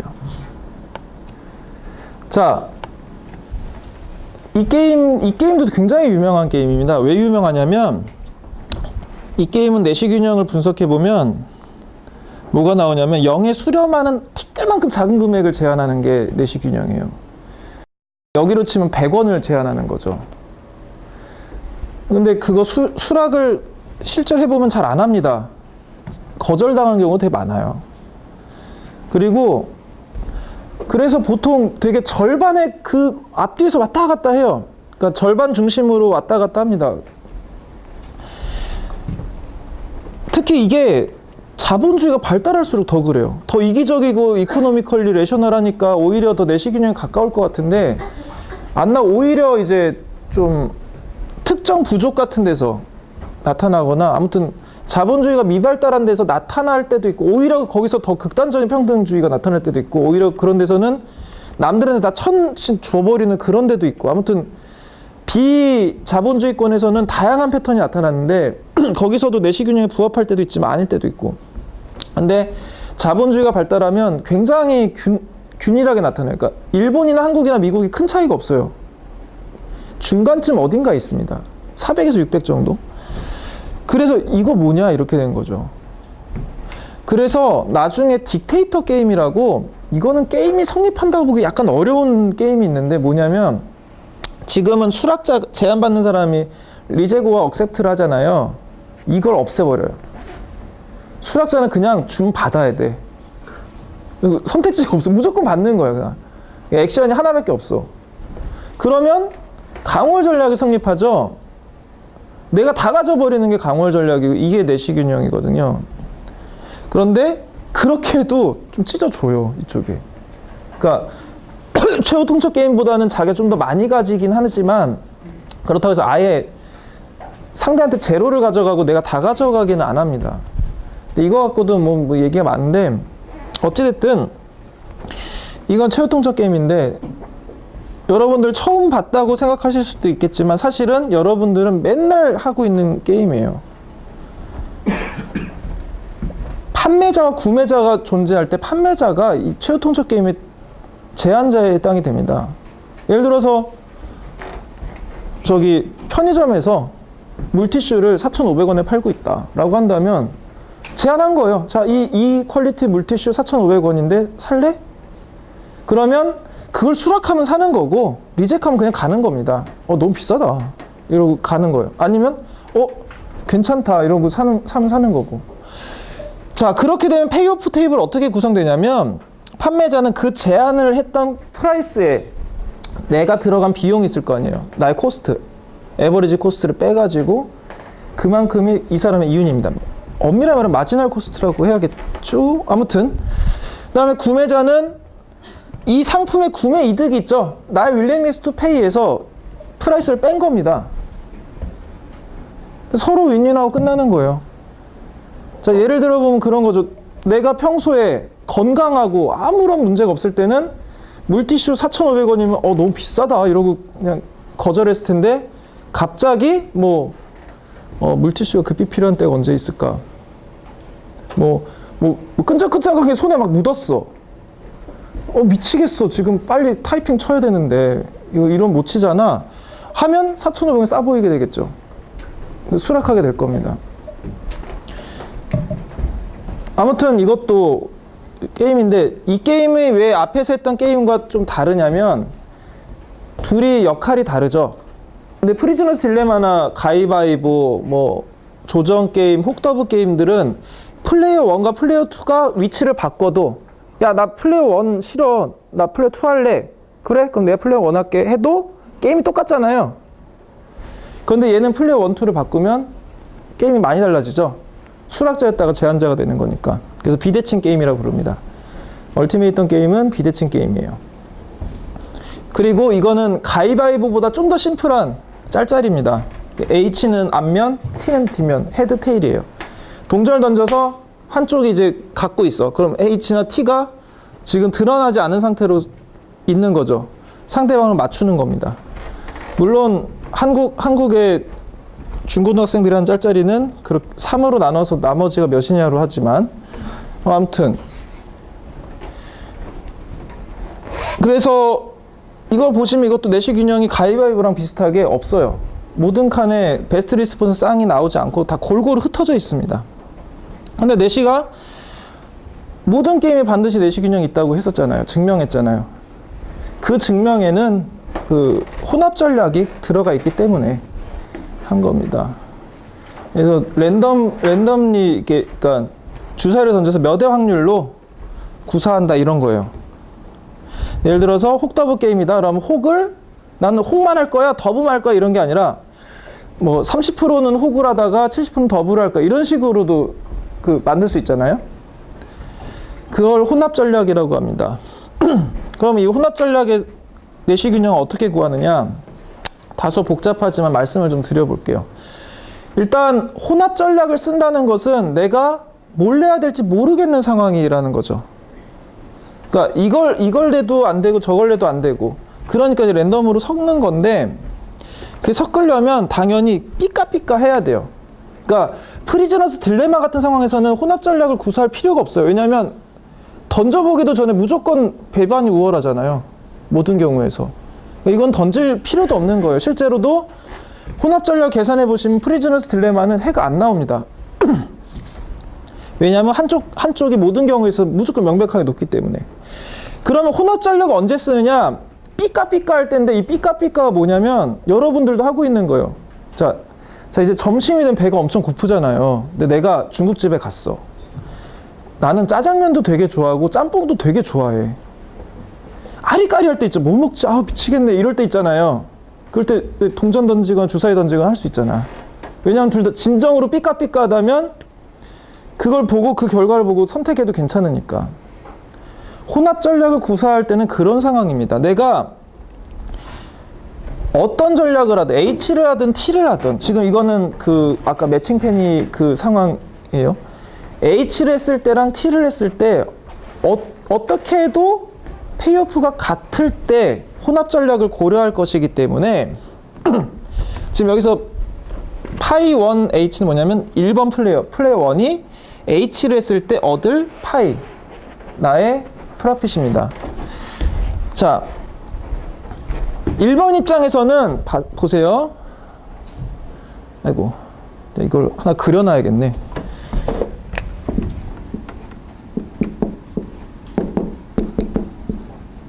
여기 플레이어 1이고 플레이어 2고 플레이어 1이 H를 접고 있는데 플레이어 2가 H를 맞추면 플레이어 2는 2를 가지고 이렇게 되겠죠? 아니 못 맞추면 거꾸로 될 거고. 그 다음에 얘가 플레이어 1이 동전 던져서 테일이 나왔는데 뒷면이 나왔는데 H라고 잘못 맞추면 플레이어 2는 마이너스 이렇게 되고 이거 맞죠? 자, 이 상황에서 만약에 플레이어 1은 지금 고려하는 게 P의 확률로 H를 그리고 1 빼기 P의 확률로 T를 플레이어 2는 Q의 확률로 H를 1 빼기 Q의 확률로 T를 부르는 상황이에요. 이게 혼합 전략이니까 H 아니면 나머지는 다 T니까 Q 1 빼기 Q가 되는 거죠. 자 그러면 P의 입장에서는 내가 H를 하든 T를 하든 페이오프가 동일해야 내가 아리까리하게 P를 결정하는 문제가 되니까 한번 생각해 보는 거예요. 상대가 혼합 전략을 구사한다고 전제했을 때 내가 가질 수 있는 기대 수익이 얼마냐. 그럼 보면 내가 H를 하면 내가 가져가는 거는 Q의 확률로 마이너스 1을 가져가죠. 1 빼기 Q 확률로 2를 가져가잖아요. 그래서 내가 1번 플레이어는 H를 하게 되면 이런 걸 가져가는구나. T를 하게 되면 이번에는 아랫줄 계산해서 Q 곱하기 1 하고 1 빼기 Q 곱하기 마이너스 1이 되는 거죠. 이렇게 가져가는구나. 이게 아리까리해야 내가 확률적으로 짬뽕 짜장면 같은 선택을 해야 되는 상황이 될 테니까 이걸 이퀄로 두고 계산해 보라는 거예요. 그러면 Q가 2분의 1이 나옵니다. 플레이어 2도 똑같은 식으로 계산할 수 있겠죠?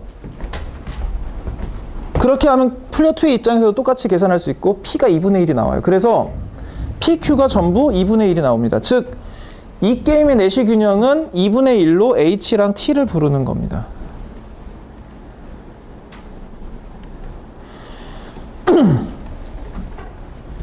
공유전의 비극은 우리가 아직 안 배웠으니까 이건 나중에 하도록 하고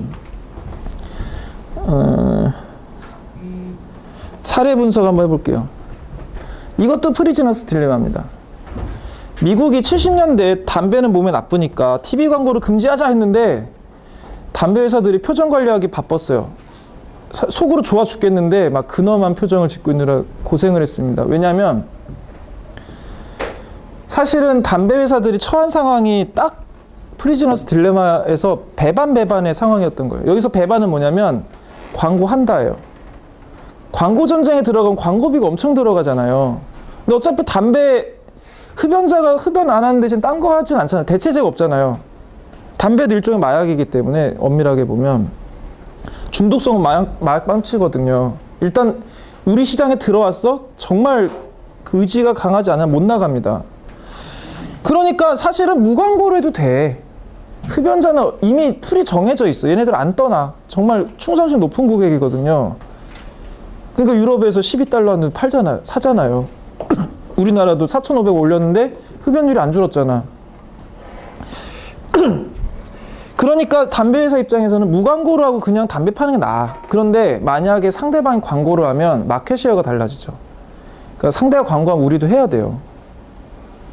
그래서 광고를 하고 있었던 거야. 말보로든 뭐든 필립 모리스든 지네들끼리 광고를 하고 있었는데 건강에 안 좋으니까 광고 금지하자라고 의회가 법안을 검토하면 이 얼마나 땡큐인 거예요. 그쵸?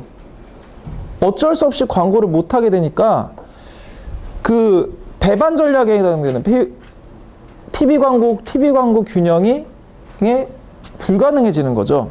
그래서 오히려 서로 비광고라는 협조 상태로 강제로 갈 수 있게 된 거예요. 그러니까 담배 회사는 전혀 손해가 아니라 오히려 이득을 봤다는 거죠. 자, 이런 식으로 이제 게임 이론을 적용해서 이야기를 할 수 있습니다.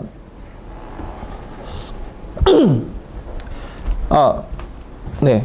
그래서 게임 이론을 현실에서 적용할 때 몇 가지 문제사항이 있어요. 하나는 게임 이론으로 제대로 분석하려면 모든 액션들의 그러니까 행동조합, 전략 프로파일이라고도 하는데 아무튼 이 모든 가능한 모든 경우가 나열돼 있어야 돼요. 그리고 그때의 보수가 정확히 정해져 있어야 됩니다. 근데 그래야 페이퍼 테이블을 만들고 내시 균형 믹스트든 퓨어 스트래티지든 구할 수 있잖아요. 근데 현실에서는 가능한 모든 행동의 조합이 전부 다 얼마인지를 알지 못하는 경우도 많은 거죠. 그리고 경기자들이 있죠. 지금까지 초합리성을 가정하고 있었는데 이거는 합리성보다도 더 강한 가정입니다. 예를 들어서 내가 여러분들 이제 뭐 프리즈너스 딜레마 한다고 쳐요.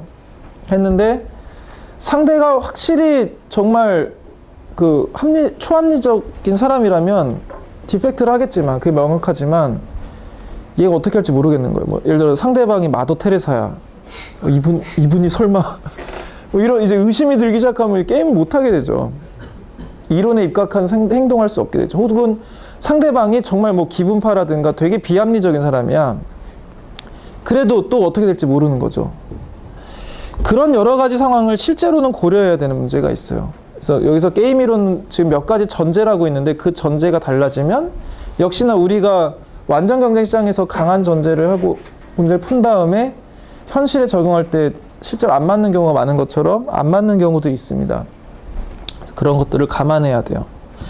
자, 그 중에 우리는 약간 비합리적인 행태지만 어떻게 보면 그게 또 이득의 측면에서 말이 되는 그런 협박이라든가 이런 요소들 또 게임에 고려할 수 있는 여지가 있는데 그런 부분에 대해서 한번 생각을 해보려고 합니다. 자, 전개형 게임을 가지고 한번 이야기해 볼게요. 지금까지 게임의 표현 방식은 페이오프 테이블을 통해서 했었죠. 페이오프 테이블은 주로 동시 게임이라고 불리우는 게임을 하는데 적합합니다. 그런데 얼티메이텀 게임 같은 아까 최후 통첩 게임 같은 게임을 표현하는 데는 약간 좀 부적당하다고 해야 될까? 그러니까 더 나은 표현이 있어요. 순차적인 게임을 표현하기에는 더 나은 표현이 있는데 사실은 그걸 전개형 게임이라고 합니다. 그런데 사실은 전개형 게임이든 이런 게임을 전략형 게임이라고 하거든요. 전략형 게임이든 동등합니다. 그냥 동일한 게임을 이런 식으로 그러니까 뭐 영어로 표현하든지 한국어로 표현하든지 같은 게임이죠. 야구라는 게임을 설명한다고 했을 때 그런 것처럼 그냥 게임을 설명하는 여러 가지 방식 중에 하나예요. 수학적 언어 중에 하나입니다. 다만 이제 전개형 게임에서는 트리라는 네트워크 스트럭처를 사용합니다.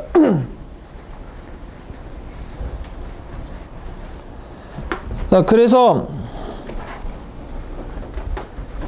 전개형 게임에서는 표현이 다를 뿐이에요.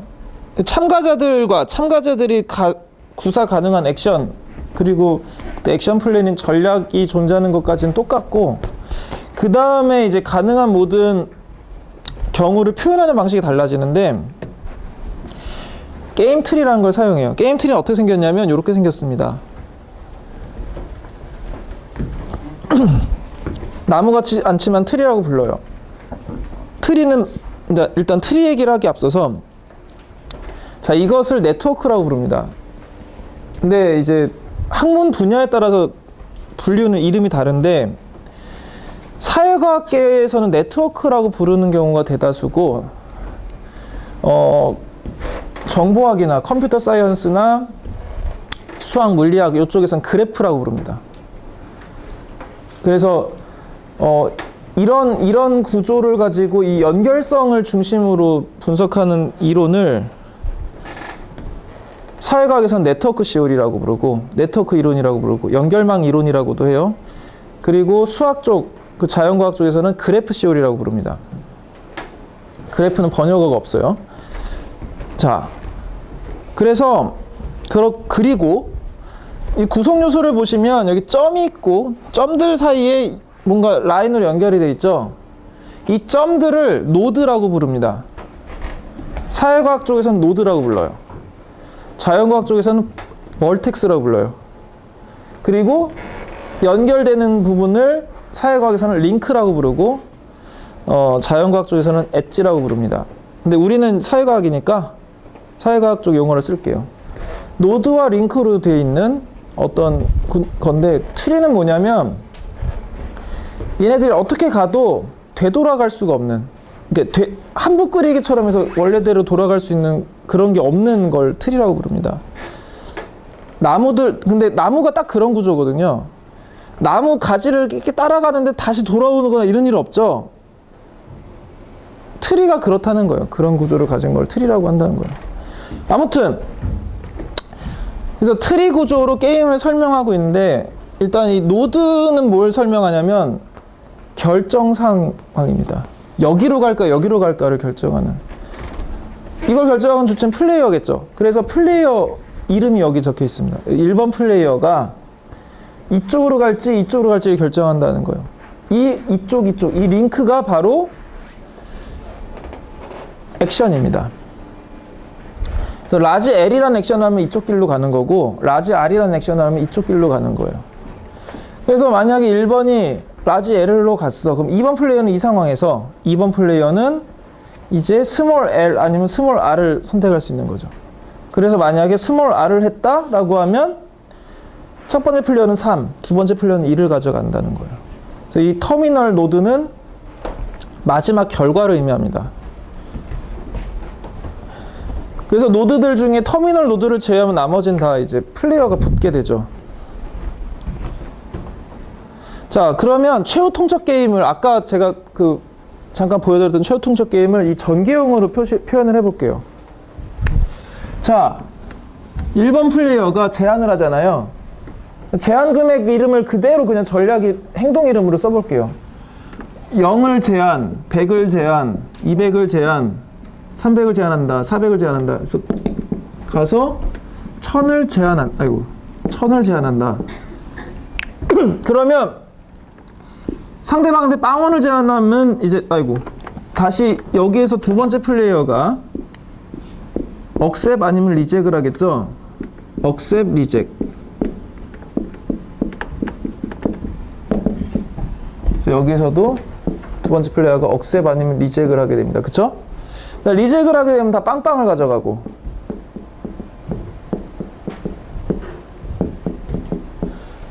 억셉을 하게 되면 빵을 제한했으면 수락을 하게 되면 두 번째 플레이어는 빵을 가져가고 첫 번째 플레이어가 1000을 가져가는 거죠. 여기서는 900, 100. 여기는 800, 200 이런 식으로 가서 여기서는 빵 1000이 되는 거죠. 자, 이런 식으로 표현할 수가 있다는 거예요. 전개형 게임은. 그런데 지금은 순차적으로 진행을 하고 있으니까 예를 들어서 그 얼티메이트 게임에서 내가 얼마를 제한받았는지 알고 시작을 하죠. 근데 만약에 가위바위보라면 프리즈너스 딜레마라면 이걸 어떻게 표현해야 될까? 자, 프리즈너스 딜레마 같은 경우도 한번 해볼까요? 우리가 아까 배웠던 자, 1번 플레이어가 뭐 협조를 한다, 코어퍼레이터에서 C를 하고 배신한다는 걸 디펙트, 비협조를 디펙트라고 부르거든요. 첫 번째는 C 아니면 D를 하고 두 번째 플레이어는 여기에 대해서 또 자기도 C나 D를 할 수 있죠. 이랬을 때 CC면 얼마를 가져간댔지? 그냥 CC면 3, 3을 가져간다 치고 만약에 1이 C를 하고 2가 D를 하면 1이 되게 좋은 걸 얻으니까 첫 번째 플레이어는 4, 두 번째 플레이어는 제일 나쁜 걸 얻으니까 이렇게 되고 1, 4, 2, 2 이렇게 표현을 할 수가 있는 거죠. 자, 그런데 이 말은 만약 이 자리오면 어떻게 되는 거예요? 야, 상대가 협조하기로 했대. 너 어떡할래? 이렇게 된 거잖아요. 알고 있는 거지. 근데 우리는 상대방이 모르는 상태에서 했었잖아요. 그래서 정보집합이라는 게 필요합니다. 내가 어딘지 알면 이렇게 하면 되고 내가 어딘지 모르면 그 모르고 있다는 것을 알려줘야 돼요. 게임상 표현을 해야 돼요. 그래서 어떻게 하냐면 이렇게 표현하기도 하고 이렇게 묶어버리기도 합니다. 이걸 정보집합이라고 불러요. 자, 어떤 이런 게임이 있다 쳤을 때 이런 게임에 대해서 정보집합을 하게 되면 이제 얘는 자신이 어디인지 모르는 겁니다. 즉, 이 게임과 이 게임은 완전히 동등한 표현이에요. 똑같은 게임을 그냥 전략형으로 표현한 거고 똑같은 게임을 전개형으로 표현한 것일 뿐입니다. 자, 여기서 퓨어 스트레티 내시 균형을 찾아볼까요? 베스트 리스폰스로 찾아보면 플레이어 1의 입장에서는 여기 동그라미, 여기 동그라미. 그 다음에 플레이어 2 입장에서는 여기 동그라미, 여기 동그라미. 그래서 여기가 순수전략 내시균형이죠. 여기로 치면 라지 L과 스몰 L 여기네요, 그렇죠? 여기가 순수전략 내시균형입니다. 그런데 그러면 만약에 두 번째 플레이어가 상대방이 뭘 했는지 안다, 즉 순차 게임이다라고 한다면 당연히 전략형 게임의 페이오프 테이블도 달라지겠죠. 어떻게 다르게 기술해야 될까? 그게 바로 이겁니다. 달라져요. 페이오프 테이블이 달라져요. 지금 정보집합이 사라졌죠? 그러니까 내가 어딘지 아는 거야. 그러니까 첫 번째 플레이어가 먼저 라지 L과 라지 R을 정해. 그럼 두 번째 플레이어는 스몰 L과 스몰 R을 상대방이 뭘 하고 있는지 알고 있는 상태에서 정하게 됩니다. 이걸 가위바위보를 순차로 한다면 이렇게 된 거죠. 자, 내가 먼저 낼게. 가위바위보 하고 주먹을 냈어. 이렇게 봐. 상대 주먹을 냈구나. 이기고 싶은 보재기를 내면 되죠. 그리고 내가 이코노미컬리 레이셔널 사람이면 보재기만을 내야 됩니다. 그런 재미없는 게임이 되죠. 어찌됐든 그렇게 되려면 어떻게 해야 되냐. 첫 번째 플레이어는 L 아니면 R을 해야 되는 상황은 똑같아요. 액션이 다른데 두 번째 플레이어는 이제 상황이 4가지로 갈립니다. 전략이 4개가 돼요. 2개가 아니라. 왜냐하면 내가 이제 어디 있는지 아니까 여기로 가면 어떻게 하고 여기로 가면 어떻게 하고 그러니까 모든 가능한 경우의 수를 액션 플랜을 정해놓기만 하면 되는 거거든요. 그 액션 플랜에 가능한 모든 경우의 수가 4개인 겁니다. 그래서 여기 라지 L, 라지 R이 뭐냐면 상대방이 라지 L을 했을 때 난 뭘 하고 상대가 라지 R을 했을 때 뭐 한다는 뜻이에요. 전략형 게임은 기본적으로 동시 게임의 형태로 시작을 하는데 동시 게임으로 하는데 순차 게임처럼 구현하려면 가능한 모든 액션 플랜을 나열해 버린 다음에 그대로 실행하면 됩니다. 프로그램처럼. 일종의 이건 프로그램 같은 거라고도 생각하면 돼요. 알고리즘 같은 거라고. 그래서 LLRL은 뭐냐면 첫 번째 플레이가 라지 L을 하면 난 스몰 L을 하고 상대방이 라지 R을 하면 스몰 L을 해야지 라는 액션 플랜인 거예요. 그리고 이거는 LLRR. 상대가 라지 L을 하면 난 스몰 L을 하고 상대가 라지 R을 하면 스몰 R을 해야지 라는 액션 플랜이에요. 이런 식으로 정해서 4개가 나오죠. 그럼 페이오프는 어떻게 정해드리냐. 자, LLRL이면 상대가 L을 했을 때 나는 스몰 L을 했을 거 아니에요. 그러니까 LL에서 0,2. 만약에 라지 R을 하게 되면 이 액션 플랜에서는 상대방이 라지 R을 했는데 나는 스몰 L을 한다니까 마이너스 1, 마이너스 1. 이런 식으로 채워놓는 거 쉽죠? 해보시면 나와요. 자, 그럼 여기서 퓨어 스트레치 내시 균형을 구해봐요. 그러면 재밌게도 이 순차 게임에서는 퓨어 스트레치 내시 균형이 하나가 더 나옵니다. 2개를 더 나왔던가? 자, 한번 해보죠. 자, 일단 자, 플레이어 1의 입장에서는 이런 액션 플랜, 플레이어 2의 이런 액션 플랜에 대해서는 0과 마이너스 1 중에 0이 크니까 여기 동그라미. 아이고.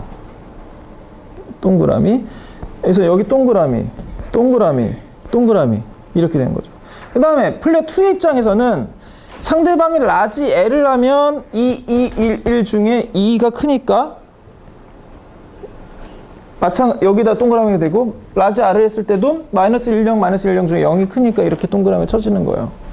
그러면 지금 내시 균형이 여기서 하나가 더 나왔죠? 자, 둘 중에 하나는 우리가 이미 아까 구했던 동시 게임에서 내시 균형과 같습니다. 일단 이게 뭔지 보면 라지 L 했는데 스몰은 여기고요. 요 놈은 라지 R로 간 다음에 스몰 R에서 여기로 간 거예요. 자, 하나가 늘었죠.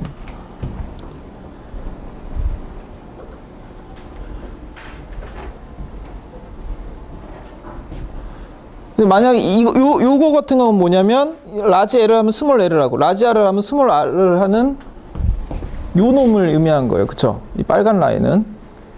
그리고 그때 상대가 R을 한 요 전략. 그렇게 해서 이렇게 간 게 내시 균형이라는 겁니다. 여기서는 요 놈이. 같은 방식으로 얘도 표현할 수 있겠죠? 얘는 빨간색 칠을 이렇게 하면 될 것이고 그 상태에서 얘가 이렇게 간 거예요. 그쵸? 그 2개가 내시 균형입니다. 자, 근데 가만히 보면 뭐 하나 이상해. 둘 중에 하나가 이상해. 왜 이상할까? 자, 일단 자, 이걸 한번 봅시다. 이게 왜 이상한지를 이해하기 위해서는 백워드 인덕션이라는 거를 하면 돼요. 일단 그 후반기납법을 먼저 좀 보여드릴게요. 그걸 하고 나서 설명하는 게 더 효율적입니다. 자, 전개형 게임의 그 균형은 내시 균형보다 약간, 그러니까 우월걸 전략보다는 느슨하지만 내시 균형보다는 강한 균형 개념 하나를 전개형 게임에서는 찾을 수 있는데 그 게임을 서브 게임 퍼펙트 이퀄리브리엄이라고 불러요. 그러니까 부분 게임 완전 균형이라고 불러요. 이름은 복잡하지만 메커니즘은 굉장히 직관적입니다. 뭐냐면 그 게임 트리를 말단부터 최소 단위로 나눠봐요. 자, 이 게임 같은 경우에는 최소 단위가 여기에서 한 번 있죠. 그리고 여기서도 하나 있고, 부분 게임이라는 거는 여기서 부분 게임은 3개가 있어요. 이 게임, 그리고 요 게임. 자, 이랬을 때 부분 집합 중에 제일 마지막 놈 있죠. 터미널에 붙어 있는 놈부터 거꾸로 올라가는 거예요. 자, 어떤 방식이냐면, 자, 이런 게임이 있다 치자. 그럼 플레이어 2니까 얘는 마이너스 1과 0 중에 얘가 크네. 여기를 색칠할 거라는 거예요. 그쵸? 그러니까 얘가 어느 경로로 해서 여기까지 도달했든 일단 여기 도달하면 이번 플레이는 여기로 간다는 뜻이잖아요. 그쵸? 무조건 여기로 가겠죠. 오케이. 그 다음 어떤 경로로 해서 돌아오게 되든 어떤 과정으로 오든 일단 여기까지 왔으면 2번 플레이어는 여기로 가겠죠. 왜냐하면 2랑 1 중에 2가 크니까 여기에 표시를 해놔요. 그러고 나면 이제 여긴 고려할 필요 없다는 거예요. 그쵸? 그 1번 플레이어는 생각하기 간단해지지. 그 다음 부분 게임에서는 이쪽으로 가면 이렇게 갈 거고 이쪽으로 가면 이렇게 가겠네. 그쵸? 그러면 나는 그냥 얘랑 얘 중에 어느 게 큰지만 비교하면 돼요. 여기로 가면 되죠. 이걸 서브게임 퍼펙트 이퀄리브리엄을 불러요. 이렇게 했을 때 연결되는 거. 그런데 아까 분명히 내시균형 구할 때 여기도 나왔는데 지금 말은 이 개념 되게 자연스럽죠? 말이 돼요. 근데 이건 왜 내시균형이 됐을까? 이게 퍼즐인 거죠.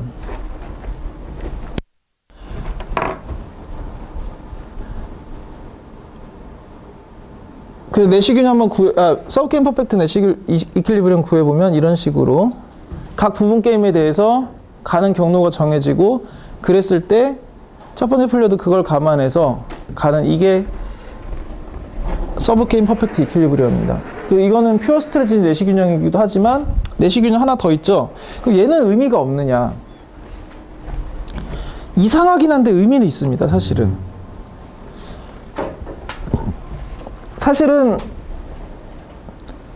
그렇지만 이 두 내시균형이 평등하진 않아요. 그러니까 둘 다 말이 되는 정도가 일정하진 않아요. 얘가 더 말이 잘 돼요.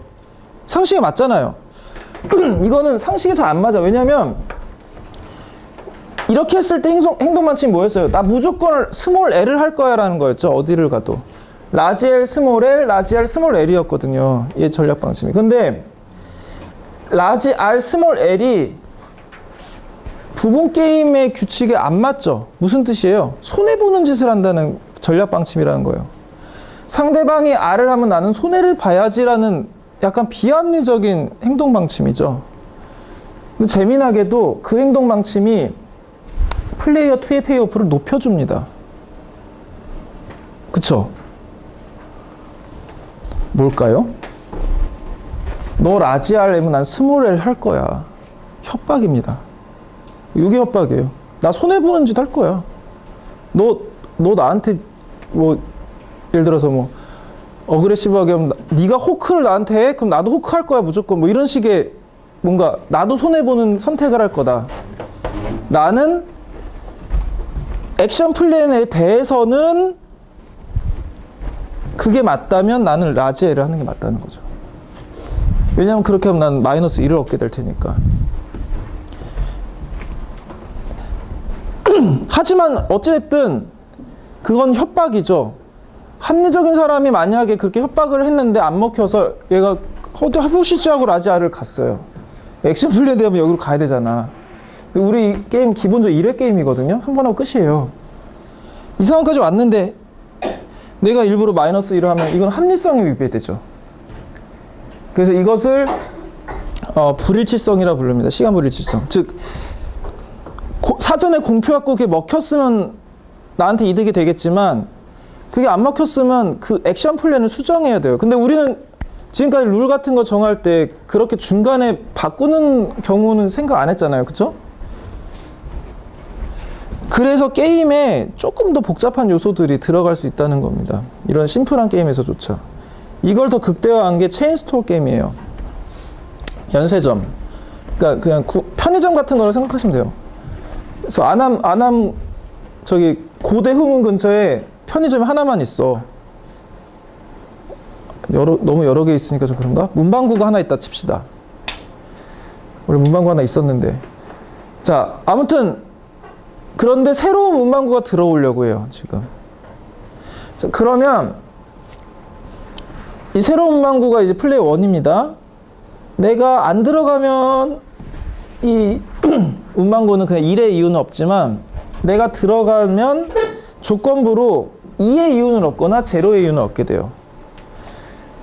자, 어떻게 되냐면 원래 들어와 있는 이 원래 가게가 이제 신규 입점한 가게랑 사이좋게 그냥 지내면 서로 그냥 나눠 갔습니다. 이유는 나눠 가지는데 만약에 얘가 비협조적으로 막 출혈 경쟁하고 막 할인 1+1하고 그렇게 하면 이제 경쟁이 너무 심해지니까 얻는 게 오히려 들어가지 않느냐면 못한 상황이 될 수도 있어요. 그리고 얘는 만약에 상대가 안 들어오면 5의 이유는 없습니다. 되게 큰 이유는 없는 거죠. 자, 이것도 만들 수 있거든요. 페이오프 테이블로 만들어 보면 아까랑 비슷하게, 일단 비슷하게 하기 전에 서브게임 퍼펙트 이퀄리브리엄 먼저 구해보죠. 여기서의 서브게임은 두 개가 있죠. 요거 하나가 있고 그 다음에 전체 아울은 요 놈 하나가 있죠. 그래서 한번 색칠해봐요. 자, 체인스토어 입장에서는 이 중에서 여기로 색칠해야겠죠? 그럼 얘는 이렇게 가면 이렇게 가고 이렇게 가면 이렇게 간다는 거 아니까 1과 2만 비교하면 돼요. 그쵸? 들어가는 게 맞습니다. 그런데 이거를 전략형으로 바꿔서 내시균형을 구해보면, 전략형으로 바꾸면 이렇게 페이오프 테이블을 만들 수 있거든요. 그러면 여기 플레이어 1의 입장에서는 상대가 협조적으로 했을 때 이만큼을 얻고, 그 다음에 0과 1에서는 얘를 얻고, 플레이어 2의 입장에서는 상대가 들어가게 되면 2, 0 중에 2를 얻고, 아이고, 그 다음에 5, 5니까 둘 다 얻게 되니까 균형이 두 개가 나와요. 자, 뭐겠어요? 1, 5는 뭐예요? 여기죠. 근데 이렇게 되려면 내가 어그레시브하게 할 거라는 것을 보장해야 되는 거죠. 이게 협박입니다. 너 들어오면 나 어그레시브 할 거야. 그러니까 지금 아웃이니까 들어온 상태는 아닌데 이 아웃이 내시균형 된 이유는 내가 무조건 어그레시브하게 굴 거야 라는 그 전략에 대해서 베스트 리스폰스가 나온 겁니다. 그래서 결국 이 게임은 생각보다 되게 의외로 다이나믹할 수가 있어요. 스레시라는 요소가 존재할 수가 있다는 거죠. 문제는 이 스레시 썩 설득력이 없다는 겁니다. 들어와 들어와 죽어 막 이러고 있는데 들어왔어. 그래 들어왔어. 자, 치고받고 싸워볼까? 뭐 이러고 있으면 이미 들어와 버렸으면 나는 협조를 하는 게 낫잖아요. 그게 또 합리적인 선택이고. 그래서 결국 관건은 뭐냐면 얘가 하고 있는 이 스렛이 상대방한테 먹혀야 됩니다. 즉 믿어져야 돼요. 그러려면 유일한 방법은 뭐예요? 실제로 하는 거죠. 하거나 할 수밖에 없게 만드는 겁니다. 자, 예를 들어서 배수의 진이 대표적인 예죠. 전쟁을 하는데 우리 마지막 한 놈 죽을 때까지 싸울 거거든. 퇴로를 잘라버린다든가, 뒤에 이제 우리 절벽을 뒤에 대고 원래 다리가 하나 있어서 도망갈 수 있었는데 그 다리를 끊어버려. 자기가 손해본 짓을 하는 거죠. 그러면 상대방이 얘네들은 진짜 어그레시브하게 하겠구나 하는 거죠. 세이렌의 그 신화도 그런 거죠. 누구더라? 아무튼 그 그리스의 영웅이 이제 배를 타고 어딜 가는데 세이렌의 노랫소리에 홀려가지고 죽는데 사람들이. 근데 노랫소리가 너무 아름다워서 그쪽으로 간다는 거예요. 들어는 보고 싶어. 죽기는 싫어. 그러니까 돛에 자기 몸을 묶어버리죠. 그래서 자기가 무슨 말을 해도 그 말을 듣지 마라. 해서 이제 세이렌 목소리가 그러니까 역시나 얘도 홀려가지고 빨리 저쪽 가자 막 쫄랐는데 아까 말해놓은 말이 있어가지고 선원들도 사람인데 가고 싶었을 것 같은데 아무튼 그 말대로 해서 안 갑니다. 노래는 다 듣고 죽지도 않고 한 거죠. 어찌됐든 협박이 되려면 그 협박의 코스트를 지불해야 돼요. 그래서 미리 약속을 한다든가 상당한 비용을 이미 지출해 버린다든가 아니면 배수의 진을 친다든가 등등등 다양한 방법들이 있는 거죠. 그래서 게임의 요소들을 다이나믹하게 만드는 이런 부분들이 내시균형 안에서도 존재할 수 있다. 그러면 백워드 인덕션은 내시균형을 아무튼 협박이라는 게 합리성 가정에 위배되는 거니까 그럼 서브게임 퍼펙트 이퀄리브리엄 좀 더 말이 되는 균형을 찾아주는 기제처럼 느껴질 수도 있잖아요. 백워드 인덕션으로 찾는 이 서브게임 퍼펙트 이퀄리브리엄은 과연 문제가 없느냐. 자, 이런 게임 한번 봅시다. 이 게임의 부분 게임은 요놈 이렇게 해서 다섯 개로 묶을 수가 있죠. 모양이 지네처럼 생겼다고 해서 지네 게임이에요. 이 게임은 뭐 실제로 어떤 스토리 입혀진 건 아니고 이론적으로 제한이 된 겁니다. 그래서 게임 진행은 이렇게 돼요.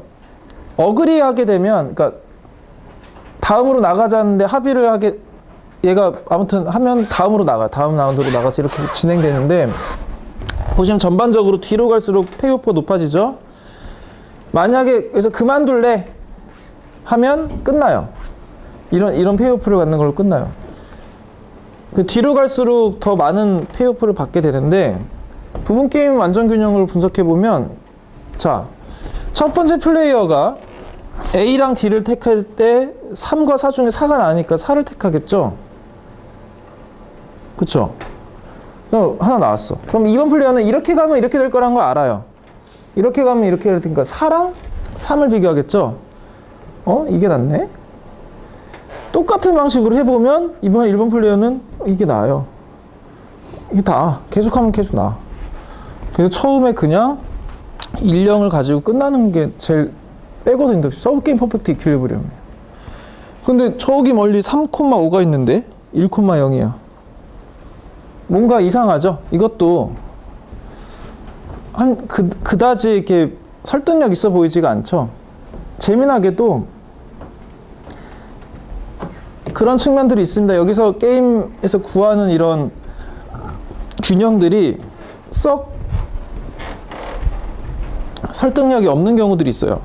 얼티메이터 게임도 마찬가지입니다. 이 게임도 보시면 부분 게임 해볼 수 있죠. AR에서는 이쪽이 크죠. 해보시면 무조건 억셉이 커요. 빵보다 크거든, 얻는 게. 여기선 삐까삐까 하죠. 여기서 삐까삐까 한데, 그럼 첫 번째 플레이어는 이렇게 가면 어떻게 될지 알죠. 그럼 어떻게 돼서 가능한 한 이쪽으로 가겠죠. 자기 페이오프를 극대화할 테니까. 여기로 갈 건 확실하고, 요거는 지금 우리가 검토하지 않은 케이스라서 같을 때 어떻게 처리할 건지는 안 배웠는데, 이걸 더 극단적으로 하면 999.999여도 0.000000001이어도 이쪽으로 가겠죠. 0의 수렴이에요. 그러니까 0보다 숫자만큼만 높아도 그 균형입니다. 그러니까 0의 수렴하는 내시 균형을 갖고 있어요. 만약에 이게 연속이라면 제한할 수 있는 금액이.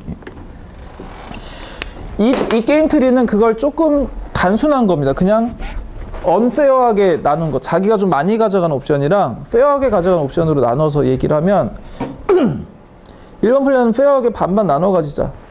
그럼 여기서는 이렇게 갈 거고, 이 부분 게임에서는 언페어하게 가자. 내가 8 가질 거야. 너 2 가져. 해도 2랑 0 중에 2가 나니까 이렇게 색칠을 한다는 거예요. 그럼 당연히 이렇게 가죠. 그런데 많은 그 실제 실험 여러분들이 해도 그렇게 잘 안 된다는 거예요. 그래서 이걸 설명하기 위해서 왜 이론적 예측과 실제 예측이 달라질까? 다양한 이제 논리가 제시됩니다. 그 중에 하나가 인간은 레셔널리티가 약하다. 근데 요거는 좀 이상한 게 오히려 자본주의가 발달하지 않은 쪽에서 오히려 내시 균형에 부합하는 경우가 나타나 그런 데서 나타나지, 오히려 문명이 자본주의가 발달할수록 얼티메이터 게임은 좀 갈라가지는 성향이 많아진다는 부분을 설명 못해요. 되게 일관적으로 나타나거든. 그리고 금전적 손해를 넘어가는 심리적 보상이 있다? 이런 식으로 설명할 수도 있어요. 이거는 뭐냐면 유틸리티 펑션을 수정하자는 겁니다. 이거는 좀 그 사고 실험을 극단적으로 하면 쉽게 이해가 되는데, 지금 1,000원을 나눠 가지는 거잖아요. 그러니까 너무 사소해서 잘 감이 안 오죠? 이걸 좀 늘려서 한 1,000억 정도로 하는 거예요. 1,000억을 갈라가진 희대의 이제 얼티메이터 게임. 말 그대로 최후통잡이야. 자, 여러분들이 이제 리스폰더라고 생각하고 상대방이, 야, 내가 999억 원을 가져갈 테니까 너 1억 원 가져라 했어요. 자, 억셉을 할 수도 있어. 그럼 1억을 가지게 되고 막 신나겠지. 하지만 내가 리젝을 하게 되면 상대방은 999억을 잃어요. 진짜 멋진 펀치를 날리는 거죠. 너 평생 먹고 떵떵거리 먹고 살 수 있었는데 나는 뭐 끼케야 2년 정도 되는 연봉이니까 뭐 괜찮아. 너는 이 몇 년이야? 1억 2년. 200년어치 연봉을 잃는 거구나. 날릴 수가 있는 거죠. 뭔가 느낌이 있죠? 뭔가 괜찮지? 괜찮은 선택 아니에요? 그걸 리젝하는 것도? 이코노미컬리 레셔널하지 않지만 뭔가 되게 통쾌하죠. 뭔가 사이다 같은 느낌 들고. 상대방에 대해서 손해를 보는 것에 처벌을 하는 것이 나의 유틸리티에도 영향을 미친다. 즉 나는 내 유틸리티에는 남의 보상들도 어떤 식으로든 들어가 있다는 아이디어입니다. 그걸 좀 더 일반화하면 이니퀄리티 어버전이라는 방식으로도 설명할 수 있어요. 뭐냐면 나보다 상대방이 많은 걸 가져가는 건 싫어. 그리고 그게 이제 그거 싫지만 내가 상대방보다 너무 많이 가져간 것도 싫어. 혹은 꼭 다시 말하면 우리 플레이어들 중에 너무 적은 보수를 가져가는 애가 존재하는 것도 싫어. 그런 유틸리티를 만들어낼 수가 있거든요. 그걸 이니퀄리티 어버전이라고 합니다. 즉 상대방이 나보다 너무 많이 가져가는 것도 싫고 너무 조금 가져가는 것도 싫어. 이게 뭘 설명하냐면 이런 유틸리티는 일견 비합리적으로 보이는 인간의 행태. 즉 사촌이 땅을 샀을 때 막 배가 아파가지고 막 괴로워하면서도 인간극장 보면서 ARS에 전화 걸어서 막 기부하는, 동시에 일어나잖아요. 그쵸? 철수 아빠가 글쎄 야 땅을 샀는데 뭐가 막 아우 배 아파 막 이러고 내가 살 걸 하면서 막 눈물 흘리면서 전화해가지고 ARS 기부하잖아요. 그거 한 가지 유틸리티 펑션 설명 못해요. 그런데 이니퀄리티 어버전을 설명할 수 있습니다. 그리고 이제 게임을 여러 번 시행하는 걸 이제 하는 거예요. 지금까지 일회성 게임만 했었어요. 그런데 사실은 일회성 게임 하는 경우는 별로 없어요. 여러 번 게임을 합니다. 얼티메이턴 게임도 한 번 하는 게 여러 번 하는 거죠. 그래서 내가 한 번 해가지고 바가지를 썼어. 어떤 가게 가서 원래 물티슈가 3,000원이면 사는 건데 5,000원에 팔았어? 그것도 모르고 난 원래 물티슈 5,000원인가 보다 하고 샀지? 하면 그 가게 안 가죠. 리젝을 해버리는 거예요. 몇 번 억셉트했다 손해봤다는 걸 알게 되고 리젝을 하게 되는 겁니다. 그런 것처럼 프리즈너스 딜레마도 한 번 하고 말면 디펙트를 하겠지만 이걸 내가 만약에 어떤 파트너랑 100번 한다고 생각해봐요. 100번 다 디펙트하면 100번 다 협조했을 때랑 코어퍼레이트 했을 때랑 비교했을 때 페이오프가 너무 차이가 날 거 아니에요. 그러니까 이거 좀 머리 굴려봐야겠다 이런 생각이 들어질 수 있다는 겁니다.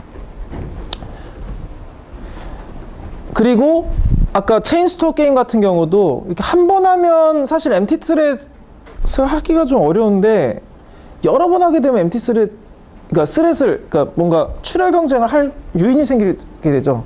한 번이라도 제대로 해서 치킨 게임 제대로 해서 상대방을 쫓아낼 수만 있다면 이게 시그널에서 아무도 못 들어올 거 아니냐. 그럼 나는 되게 장기간 동안 큰 이윤을 얻을 수 있다. 그것 때문에 단기적으로 손해보는 선택을 할 수가 있다는 거죠. 그래서 원래 요 타이밍에서 원래 10회 반복 PD게임을 해볼까 생각했었어요. 근데 그러니까 좀 많이 오신 것 같기도 하고 아까는 되게 적었는데 아무튼 해볼까 했는데 일단 이건 패스하도록 하겠습니다.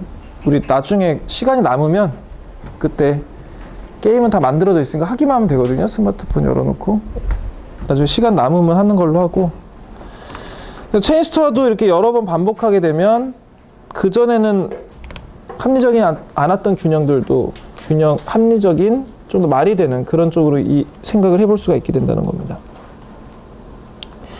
현실에서의 반복 게임은 무엇이 있느냐?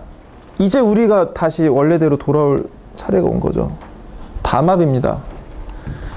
자, 서로 어떤 시장에서 예를 들어서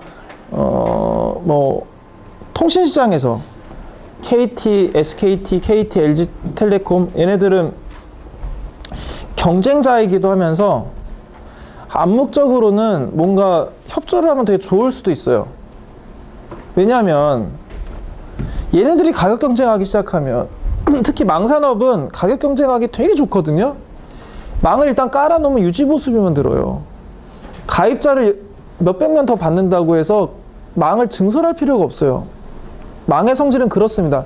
무슨 말이냐면 그러면 내가 가입자 하나를 더 받을 때 추가로 들어간 코스트가 거의 없다는 거예요. 그러면 이론적으로는 경제적으로 합리적인 기업이라면 한 명 더 받으면서 그냥 월 1,000원만 내세요 해도 괜찮아. 그 월 1,000원만큼 순이익이 되는 거예요. 망은 이미 깔아놨으니까. 그래서 완전 경쟁을 하게 되면 그렇게 통신 가격은 극단적으로 떨어질 수가 있습니다.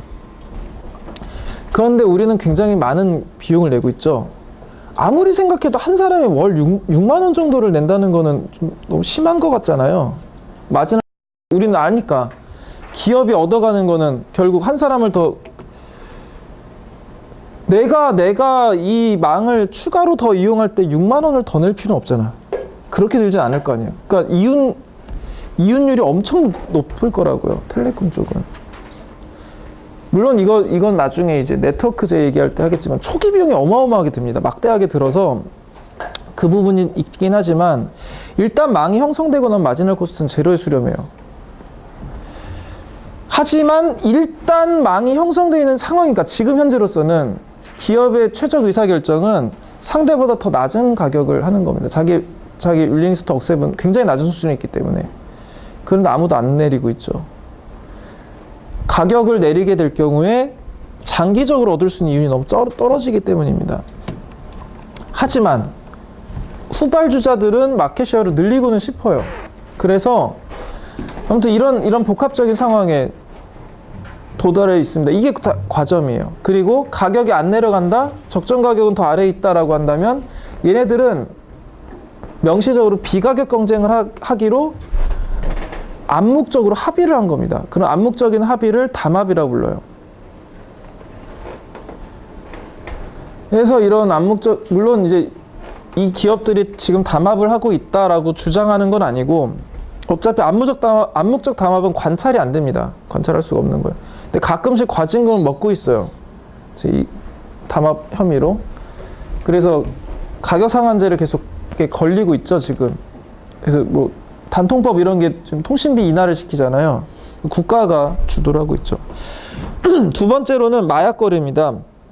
여러분도 그렇고 저도 그렇고 마약 거래 해본 적이 없을 테니 이게 어떤 느낌인지 모르겠지만 영화에서 종종 보죠. 영화에서 보면 뭐 이런 이미지가 있죠. 소액의 돈으로 소액의 마약을 받아요. 왜 이렇게 할까? 이것도 물건처럼 코스트코 같은 데 가서 뭐 대량 사는 것처럼 막 한 번에 몇 푸대씩 사가지고 오랫동안 사용하면 좋을 텐데 왜 자잘하게 거래를 하느냐? 그렇게 대량으로 일회성 거래를 하게 되면 믿을 수 있을 경우에 효율적인 거래를 하겠지만 믿을 수가 없죠. 내가 집에 가서 와 신난다 이제 마약 해야지 했는데 밀가루야. 이러면 마치 이게 뭐 거래했을 때 벽돌 받는 것 같은 거잖아요.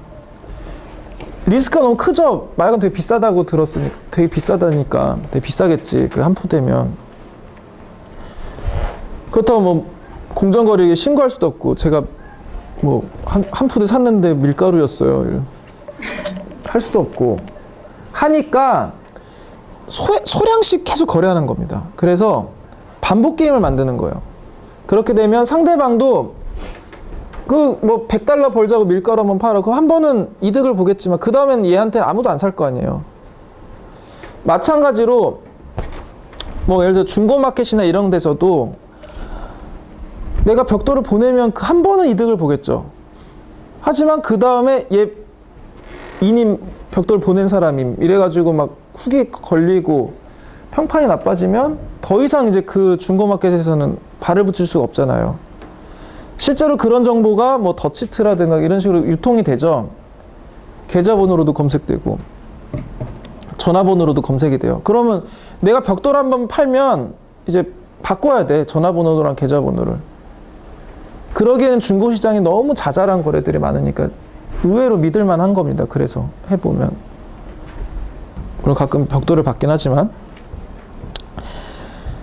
이런 협력은 인간뿐만 아니라 생물계에서도 관찰이 됩니다. 밀린스키의 큰 가시고기 실험이라는 건데 뭐냐면 이 물고기들은 이제 집단으로 살고 있어요. 그러다가 멀리 뭔가 거대한 물체가 보이면 얘가 위험한지 아닌지, 즉 이 물고기를 잡아먹는 생물인지 아니면 그냥 별거 아닌 건지 살펴보기 위해서 척후병 같은 물고기가 가요. 이렇게 몇 마리가 가서 살펴보고 옵니다. 당연히 그 물고기는 되게 위험하죠. 얘 갔는데 별거 아니면 상관없겠지만 얘가 큰 가시고기의 포식자야. 그럼 최우선으로 잡아먹힐 거 아니에요.